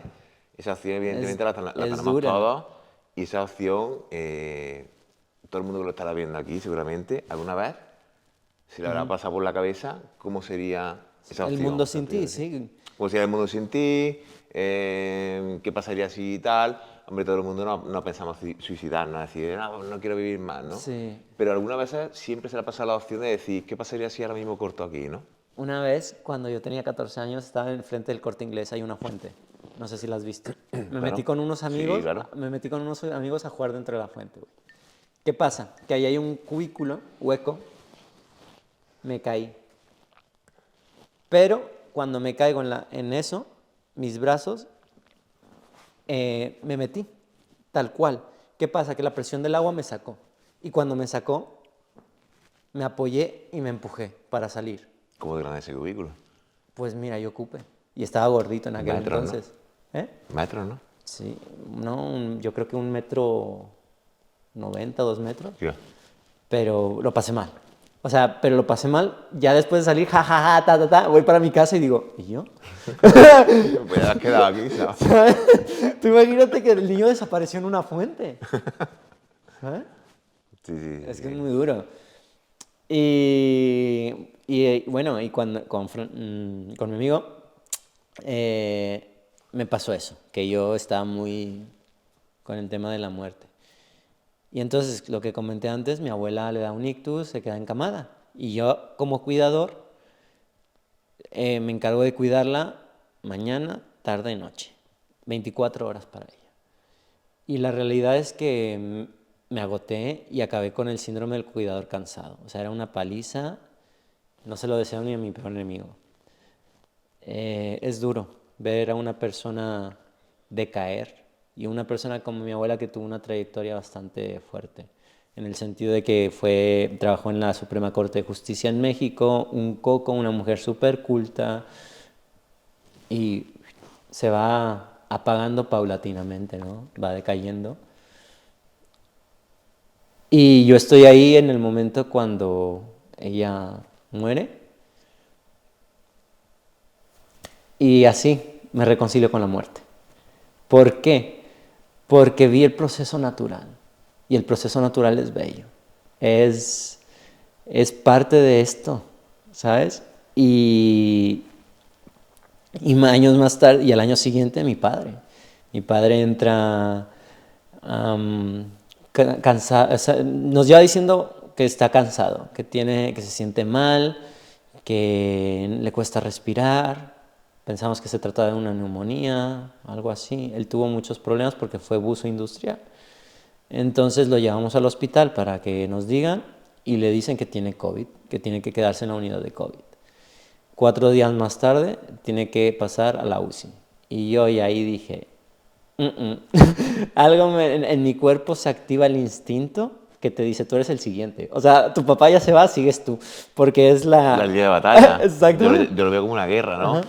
Al principio están tu abuela, tú estás muy tranquilo aquí. Exacto. Vale, fallece tu abuela, bueno, estaban mis padres todavía delante. Y Exactamente. cuando fallece tu padre dices, coño, You ¿sabes? are next, ¿sabes? Parece la barrita del Mortal Kombat. Ahora estoy yo en primera línea de batalla, ¿sabes? Como, Sí. ¿qué pasa, sabes? Y es verdad que ahí, bueno, tu padre fue el año pasado, mi padre fue este año también. Ahí te replanteas, o sea, ahí tu cabeza cambia, o sea, tu forma de pensar la vida, de ver las cosas y de... Porque es verdad, cuando fallecen tus abuelas, pues todavía lo estás viendo muy lejos, no lo estás viendo... Pero cuando fallece el que está delante es como... Tu referente, tu protector. Pero te replanteas varias cosas, o sea, te replanteas cosas con respecto a él y te replanteas cosas con respecto a ti, Sí, a ti mismo. sí, Y te replanteas hasta cómo será tu muerte. sí. Y si a lo mejor, dentro de lo que cabe, podamos tener a lo mejor la misma suerte de no estar arrastrando una enfermedad durante un montón de años, Claro. sufriendo un montón de años. Mi padre, desgraciadamente, pues tuvo una semana ingresado a un hospital. Fue una decadencia brutal en 7 días. Pero tú dices, bueno, dentro de lo que cabe, han sido una semana. Pero si a mí me toca el estar meses sufriendo y con dolores y con tal, ahí te replanteas muchas cosas y dices, joder. Botón de off. Sí, sí, Botón sí. de off y tal. Sí, sí, ¿no? sí. Pero te replanteas otras cosas también bellas de la vida Sí. y ves otras cosas que antes no veías. Totalmente de acuerdo, ¿no? Yo con mi papá me pasaron muchas cosas. De hecho, tú llegaste a estar en el funeral y la gente se sorprendía porque me veía entero, que es algo que para mí sigue siendo como, Sí. bueno.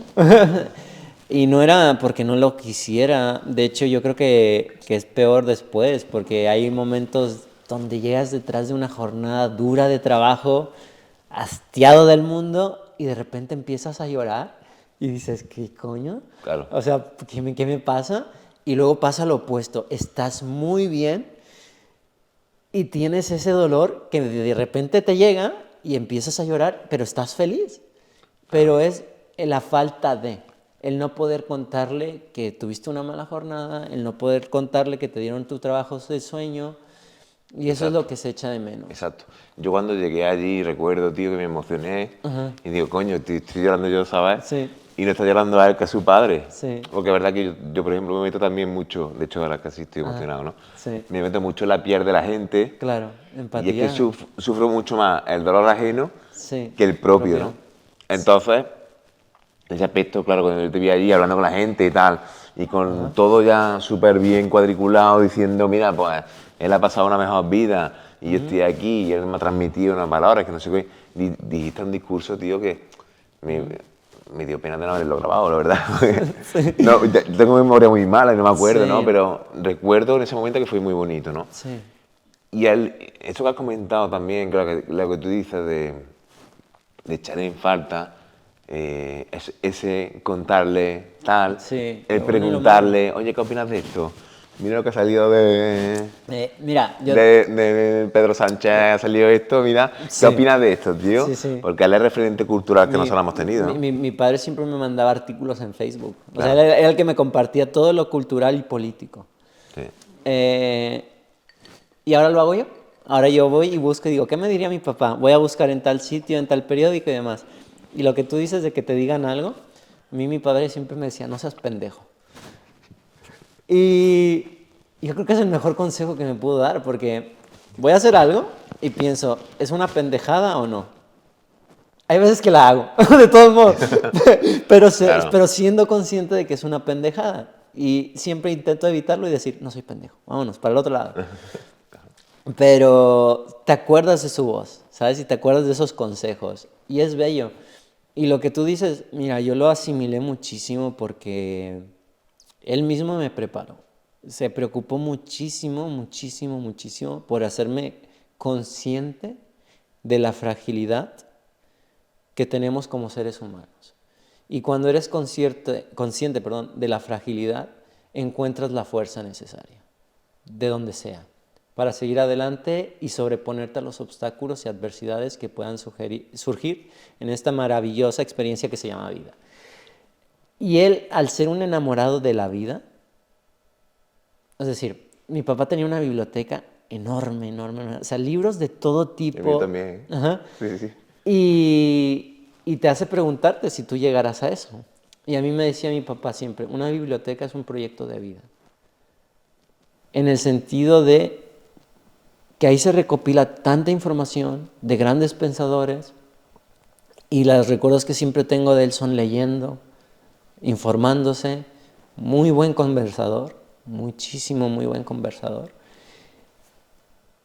Y eso es lo que hacen falta, ¿no? La conversación, pero el aspecto vida me lo ha transmitido. Y precisamente ahora tengo que vivir por él. O sea, yo soy una extensión. Juan Eduardo no acabó, Juan Eduardo ahora es Teo, ¿sabes? Claro. Y Máximo, mi hermano. Sí. O sea, los dos estamos ahí. Y es que tú ves a mi hermano y él dice que no, pero es que tiene la cara de mi padre. Y yo hay veces que me veo en el espejo y adquiero unas posturas que digo, santo Dios. ¿Sabes? Sí, sí, sí. Yo muchas veces, bueno, muchas veces no, yo en el entierro de mi padre, la misa, Sí. le escribí unas palabras. Soy un poco dejado porque lo dejé para última hora, lo escribí a última hora antes de salir, ¿vale? Y comentaba que, al igual que un autor, cuando plasma su libro, tiene parte de sus referentes Sí. en las palabras que ha narrado ahí, ¿no? En la novela que ha narrado y demás, están sus referentes también en sus palabras.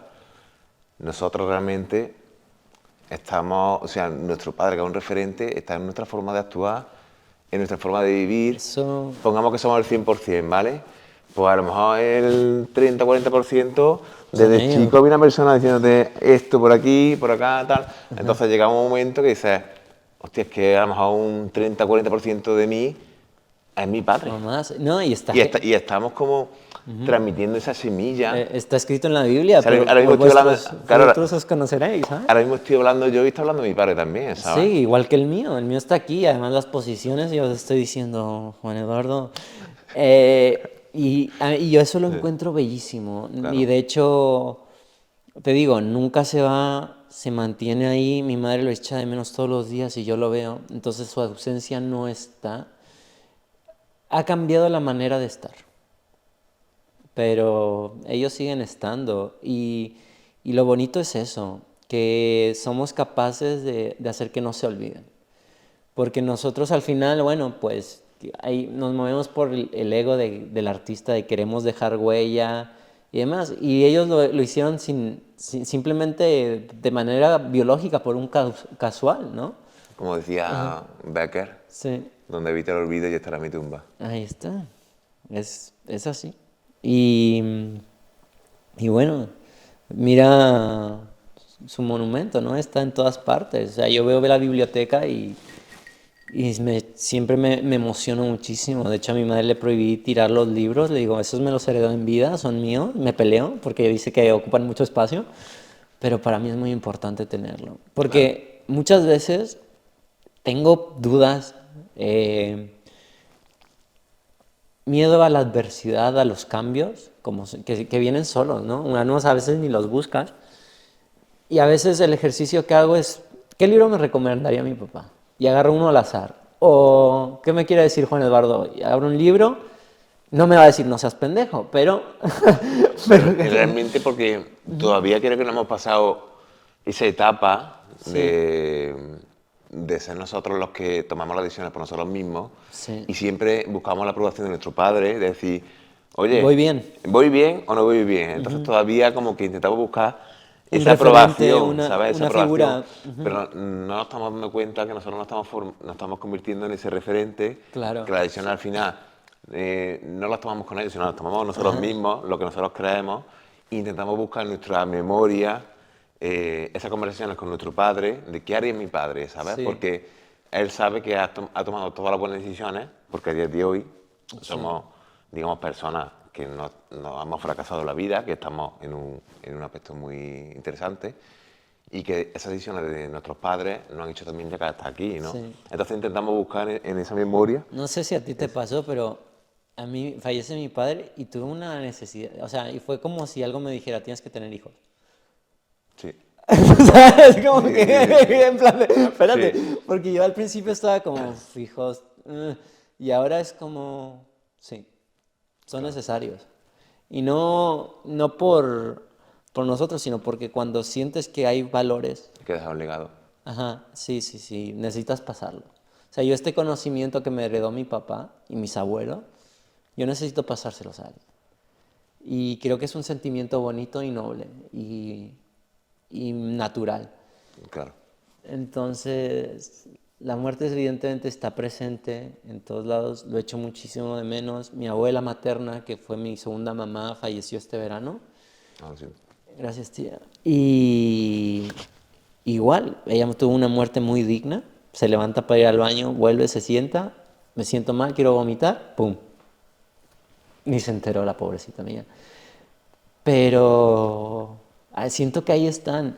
Y luego no sé, yo no sé si hay algo más allá de la muerte. Es decir, más allá de la muerte para mí hay vida. Yo creo que aquí se queda muchísima gente como para estar preguntándome si hay algo más y algo mejor.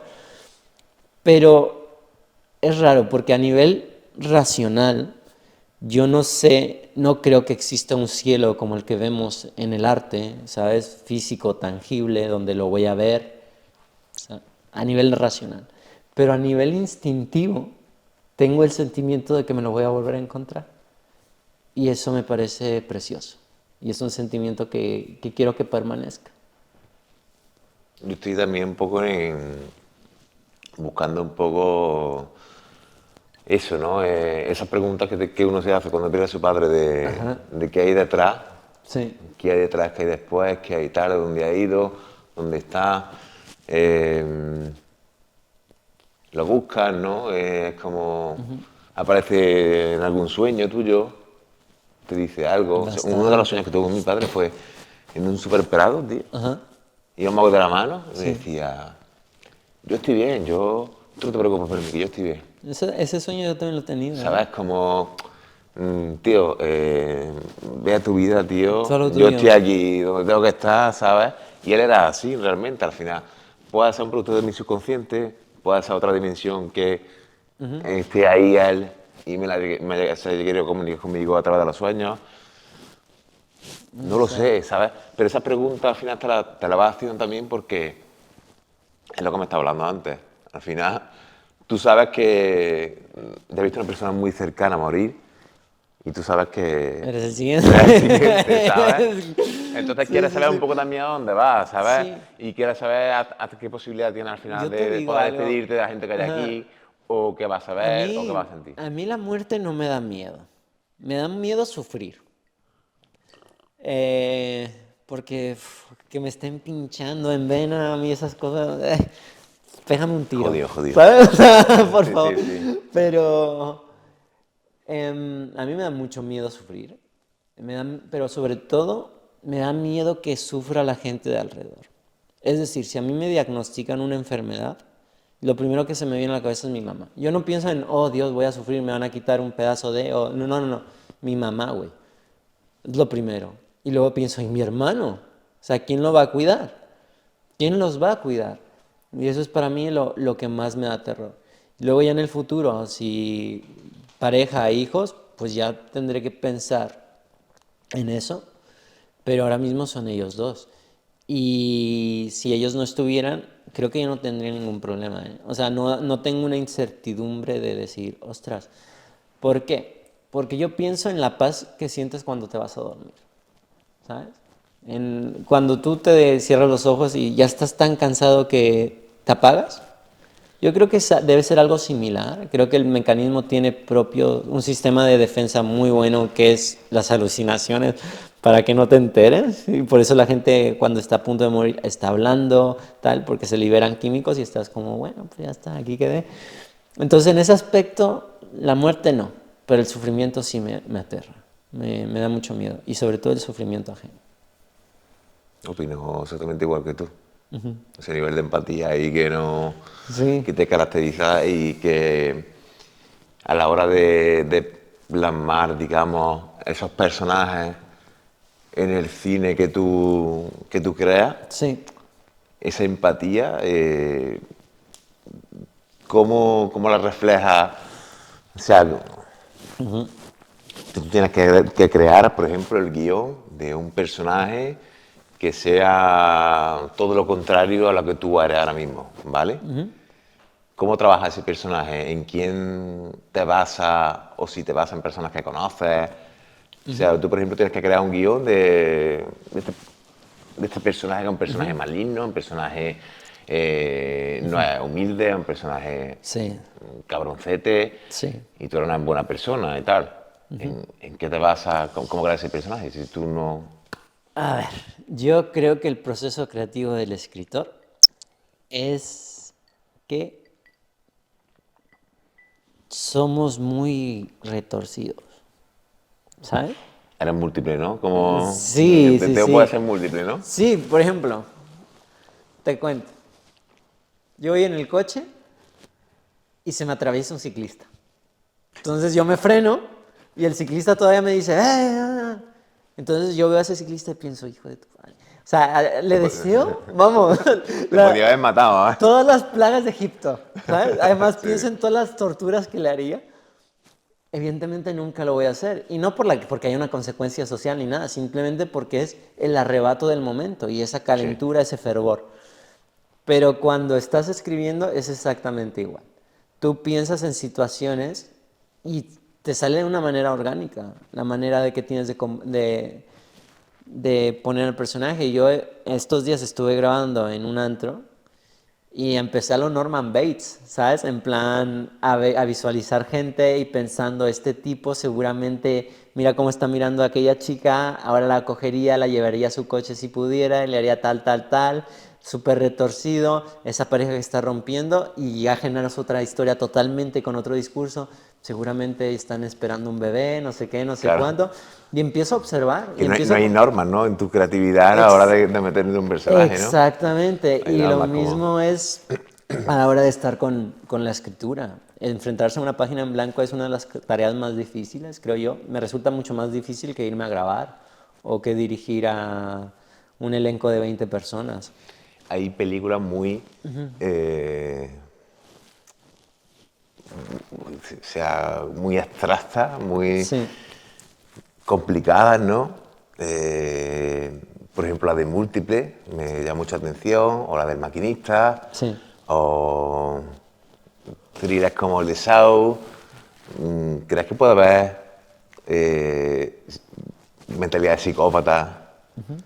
Que evidentemente mentalidad de psicópatas que no se han llevado a cabo, que, no, Sí, que están controladas, ¿vale? sí. Pero que la están plasmando a través del cine. O sea, Claro. es decir, Ajá. yo puedo tener una mentalidad psicópata de decir, hostia, pues me entran pensamientos tal, pero tengo tanto control mental que nunca lo voy a llevar a cabo, Pues ¿no? entonces que somos muchos, porque son éxitos desde aquella. Sí, sí, ¿no? Son- Porque eso es lo que te iba a decir, que son de las mejores películas que he visto, ¿no? Son... Mira, Dahmer. Dahmer fue un éxito en Netflix el año pasado y toda la o gente Dexter, hablaba. O Dexter, Asesinos en Serios, American Psycho, Aníbal, ajá, American Psycho. Y claro. son referentes culturales. Pero Yo para crear ese personaje, no creo que me haga hacer falta un asesino, no, pero pero has tenido ajá, que tener esos pensamientos, o sea, has tenido que pensar como él. sí, y esa es la capacidad nuestra de abstracción, ¿no? De distanciarnos y coger la voz del personaje y que se posicione. O hacer algo que me escandalizaría. ¿Qué me escandalizaría de Manu? Pues a mí ahora mismo Manu me escandalizaría si se levanta y empieza a patear la cámara, decir que esta entrevista es una mierda y que no le traje nada de lo que había dicho que íbamos a hablar. Yo me quedaría así, ¿sabes? Y tú me Claro, empezarías a gritar y demás. Eso es una escena de cine, totalmente. claro. Y la gente no se espera que después de aguantarnos 1 hora y media, de repente te levantas tal. Dices tú, ostras, ¿qué lo ha llevado a eso? Entonces en el proceso creativo es muy, muy similar. No creo que a mí me haga falta ser un niño en Irak para sentirme identificado con un niño que pierde a su madre. Claro. ¿Sabes? Yo creo que hay sentimientos universales, como son el amor, el odio, la ira, la tristeza, la pérdida, que sirven de metáfora. Por ejemplo, en mis películas todo el mundo muere. Es decir, Licantropía es una película de hombres lobo. Yo no soy un hombre lobo. Es una película donde hay muertes, violaciones, disparos. Yo nunca he cogido un arma en mi vida, ¿sabes? O sea, pero escribo eso porque es una necesidad de contar y es una ficción y yo creo que como seres humanos tenemos esa capacidad intelectual de creación, de narrativa, desde las pinturas de Altamira, ¿no? Con Claro. el bisonte, cazándolo, pues siempre hemos necesitado vernos proyectados, ¿sabes? En algún sitio. Y ahora mismo es el cine y la literatura.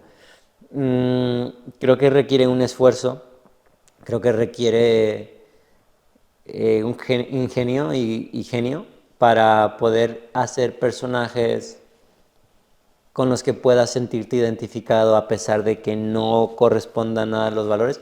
Y lo bonito es cuando llegas a empatizar, a nivel creador hablo, con personajes que te dan asco. O sea, cuando tú llegas a ser un personaje que a la gente le encanta y el tipo es un psicópata, mira el Joker. En 2008 Heath Ledger hizo que todo el mundo le gustara el Joker. Cabrón, es un terrorista o sea, que va poniendo bombas y demás. Y te sientes más identificado con el villano que el héroe. Vito Corleone. Todo el mundo le encanta la figura del don. Pablo Escobar. El tipo es un sociópata. Es un psicópata que va de 0 a 100 en un momento y te pega un balazo en la cabeza. Y ese existió, güey, que es lo peor. Y ahora ves a los niños de 7 años con anillos pendientes y gorras con Pablo Escobar. Es un criminal, es un terrorista, es un asesino. El guionista que hizo Narcos es un genio. No sé, creo que no hace falta ser Pablo Escobar para escribir sobre Pablo Escobar. Creo que todos tenemos, en nuestra naturaleza está la historia, ¿sabes? O sea, en nuestro ADN está todo lo que hemos tenido que hacer y que nuestros antepasados han tenido que hacer para sobrevivir. Y de hecho eso lo observas desde los niños. Tú vas a un parque y fíjate en los niños, cómo entre ellos, en su propio ecosistema, ya hay jerarquías, ya empiezan a institucionalizarse, esto es mío, esto es tuyo. Uno empieza a copiar al otro, Exactamente. el chico empieza a copiar. Sí, es que lo traemos. Entonces, el guión es eso, el guión es observar. Es sobre todo un proceso de observar y aprender y escuchar. Porque si tú vas a un sitio y ves a una gente, es decir, digamos que tienes un personaje que es de clase media-baja, no va a pedir la cuenta igual que un personaje de clase alta. El personaje de clase alta va a ser... Y ya se entiende. A lo mejor el personaje de clase media-baja diría, perdona, ¿sabes? Y eso lo ves en las cafeterías, ¿sabes? Entonces empiezas a tomar ciertos patrones y a construir a una persona para que se sienta y hable de manera real. Una persona guionista, una persona que hace que trabaja las caracterizaciones de los personajes de una película, por mucho que estudie, yo considero que tiene que tener vida, ¿no? Tiene que tener conocimiento de muchas cosas, ¿no? Sí. O de la materia de la que va a tratar, ¿no? Más que estudiar, ¿no? Más que... Yo creo que esto es, como has comentado antes, es un trabajo de... Ponte a hacerlo. Ponte a hacerlo, ¿no? Ejecutar.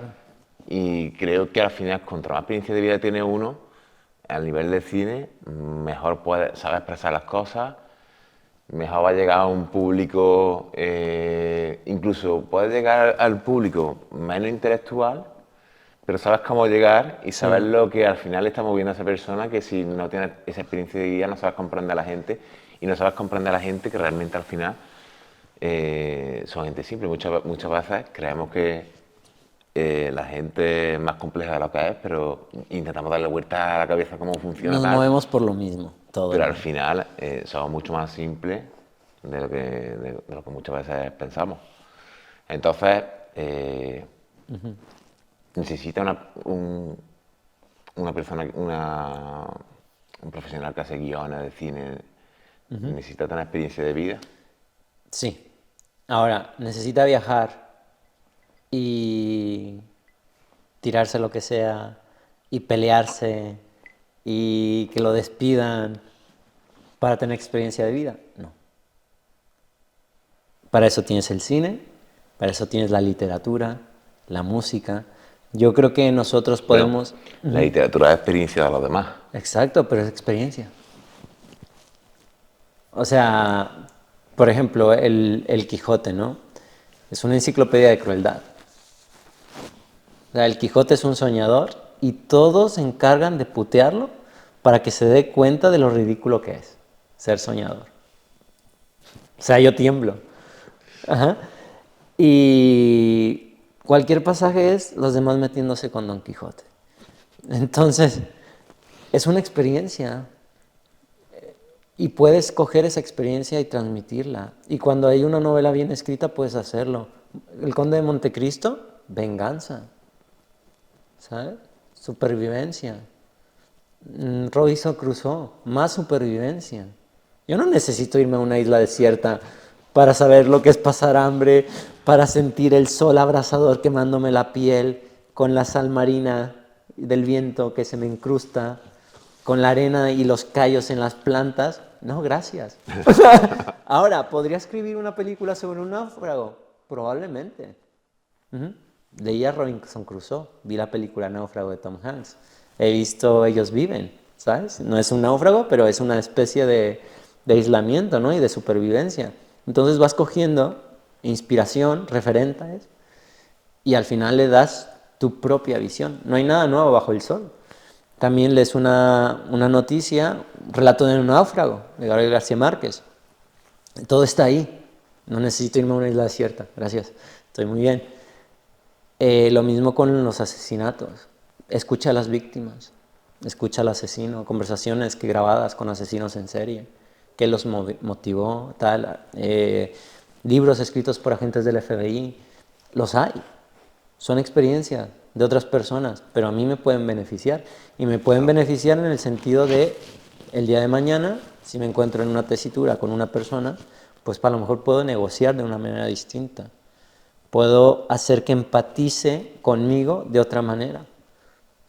Yo odio a los artistas en general que van de bohemios, de experimentados, de entendidos de la vida.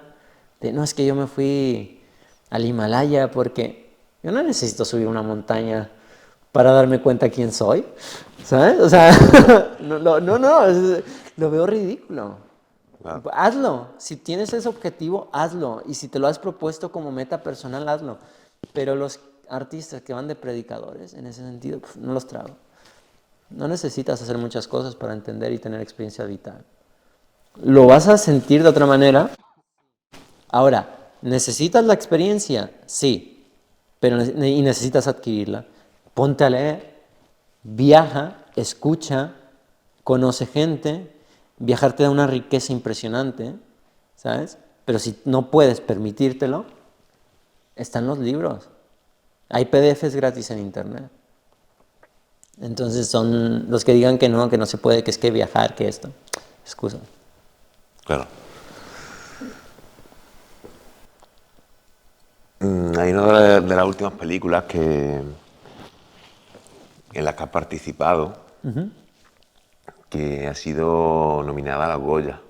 Candidata, candidata. Bueno, candidata. Ajá, no, no cayó nominación, pero fuimos candidatos, 23 candidaturas. Ajá. Ahí pasa algo con la industria, ¿vale? Te explico, que al público que nos está viendo, la diferencia, ¿no?, entre candidatura y nominación.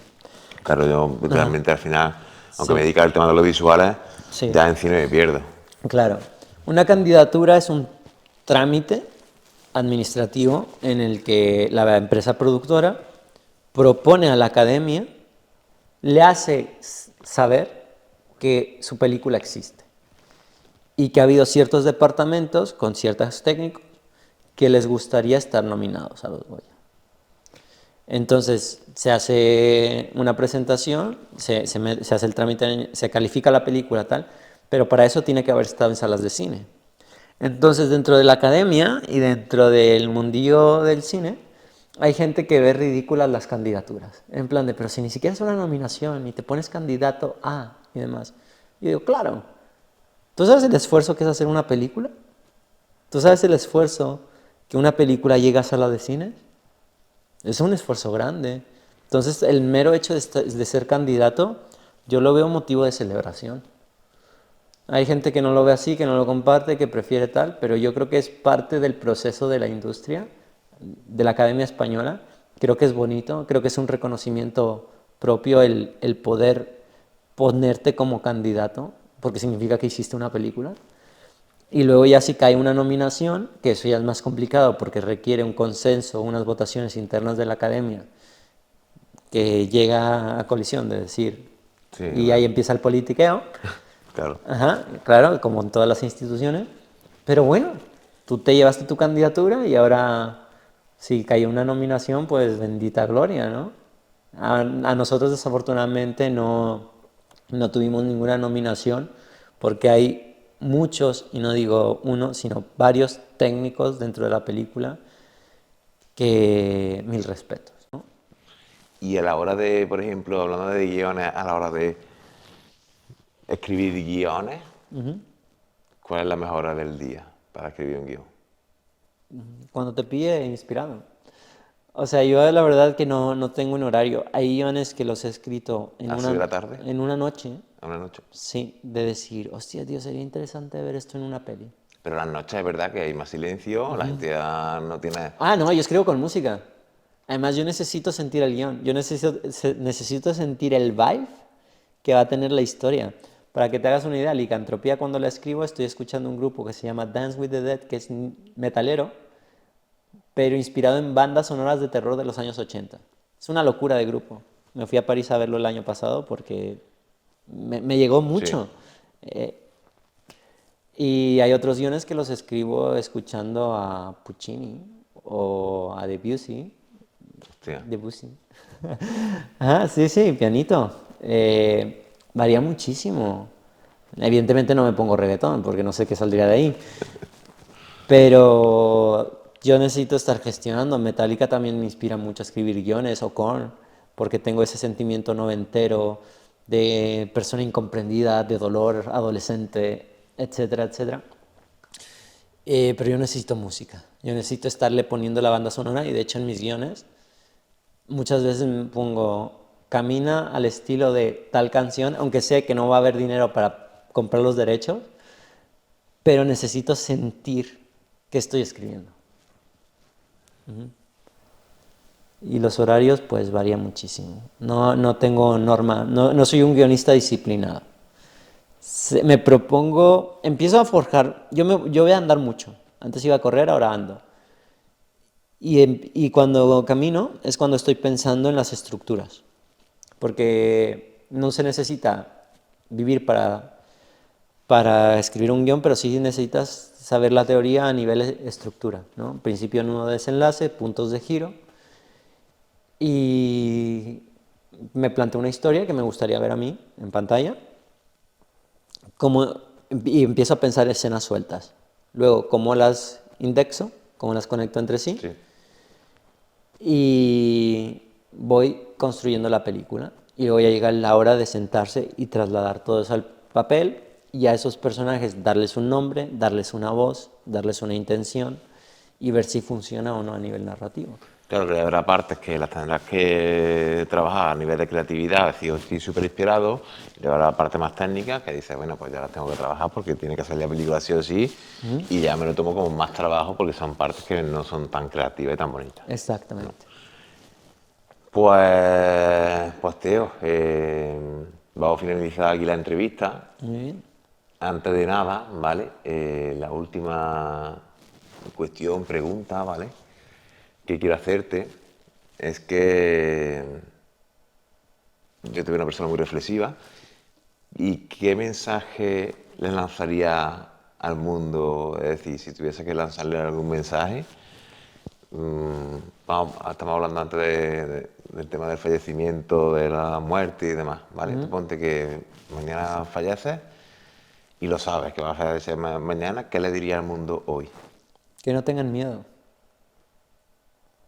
Que muchas veces el miedo nos frena a dar los pasos, pero el miedo es lo que nos mueve de los lugares que no están destinados para nosotros. Hay dos tipos de personas, el tipo que se asoma a un acantilado y dice, uy, mejor me voy. Y el tipo que ve el acantilado se va a 200 metros para pegar una carrera y saltar, ¿sabes? Al otro lado. Entonces no hay que tener miedo. Perfecto, tío. Pues, pues nada, tío. Un placer tenerte aquí, tío. Realmente con esta entrevista, a nivel que es la segunda entrevista que hago, a nivel que voy avanzando, me voy dando cuenta de qué tipo de conversaciones Sí, la había perdido porque dedico mucho tiempo a mi trabajo, ¿no? claro. Y este tipo de vivencia y de enriquecimiento personal, ya no solo para enseñárselo a los demás, ¿no? A la gente para que lo vea, Sino de uno sino que me está mismo. sirviendo mucho, tío, para aprender muchas cosas y retomar parte de mi ser que era esto, era el hablar con gente, escucharla, crecer como persona y nada, disfrutar de momentos pues con viejos amigos y poder eso, compartir nuestra experiencia. Pues nada, Teo, que un placer, tío. Muchas gracias por venir A ti aquí. por contar conmigo. Y, y nada, pues nos seguiremos viendo Claro que y sí. seguiremos eso, viendo cada uno del otro. Esperemos que sea así, pues los éxitos que vayamos consiguiendo. Correcto. Nada, tío, muchas gracias. A ti.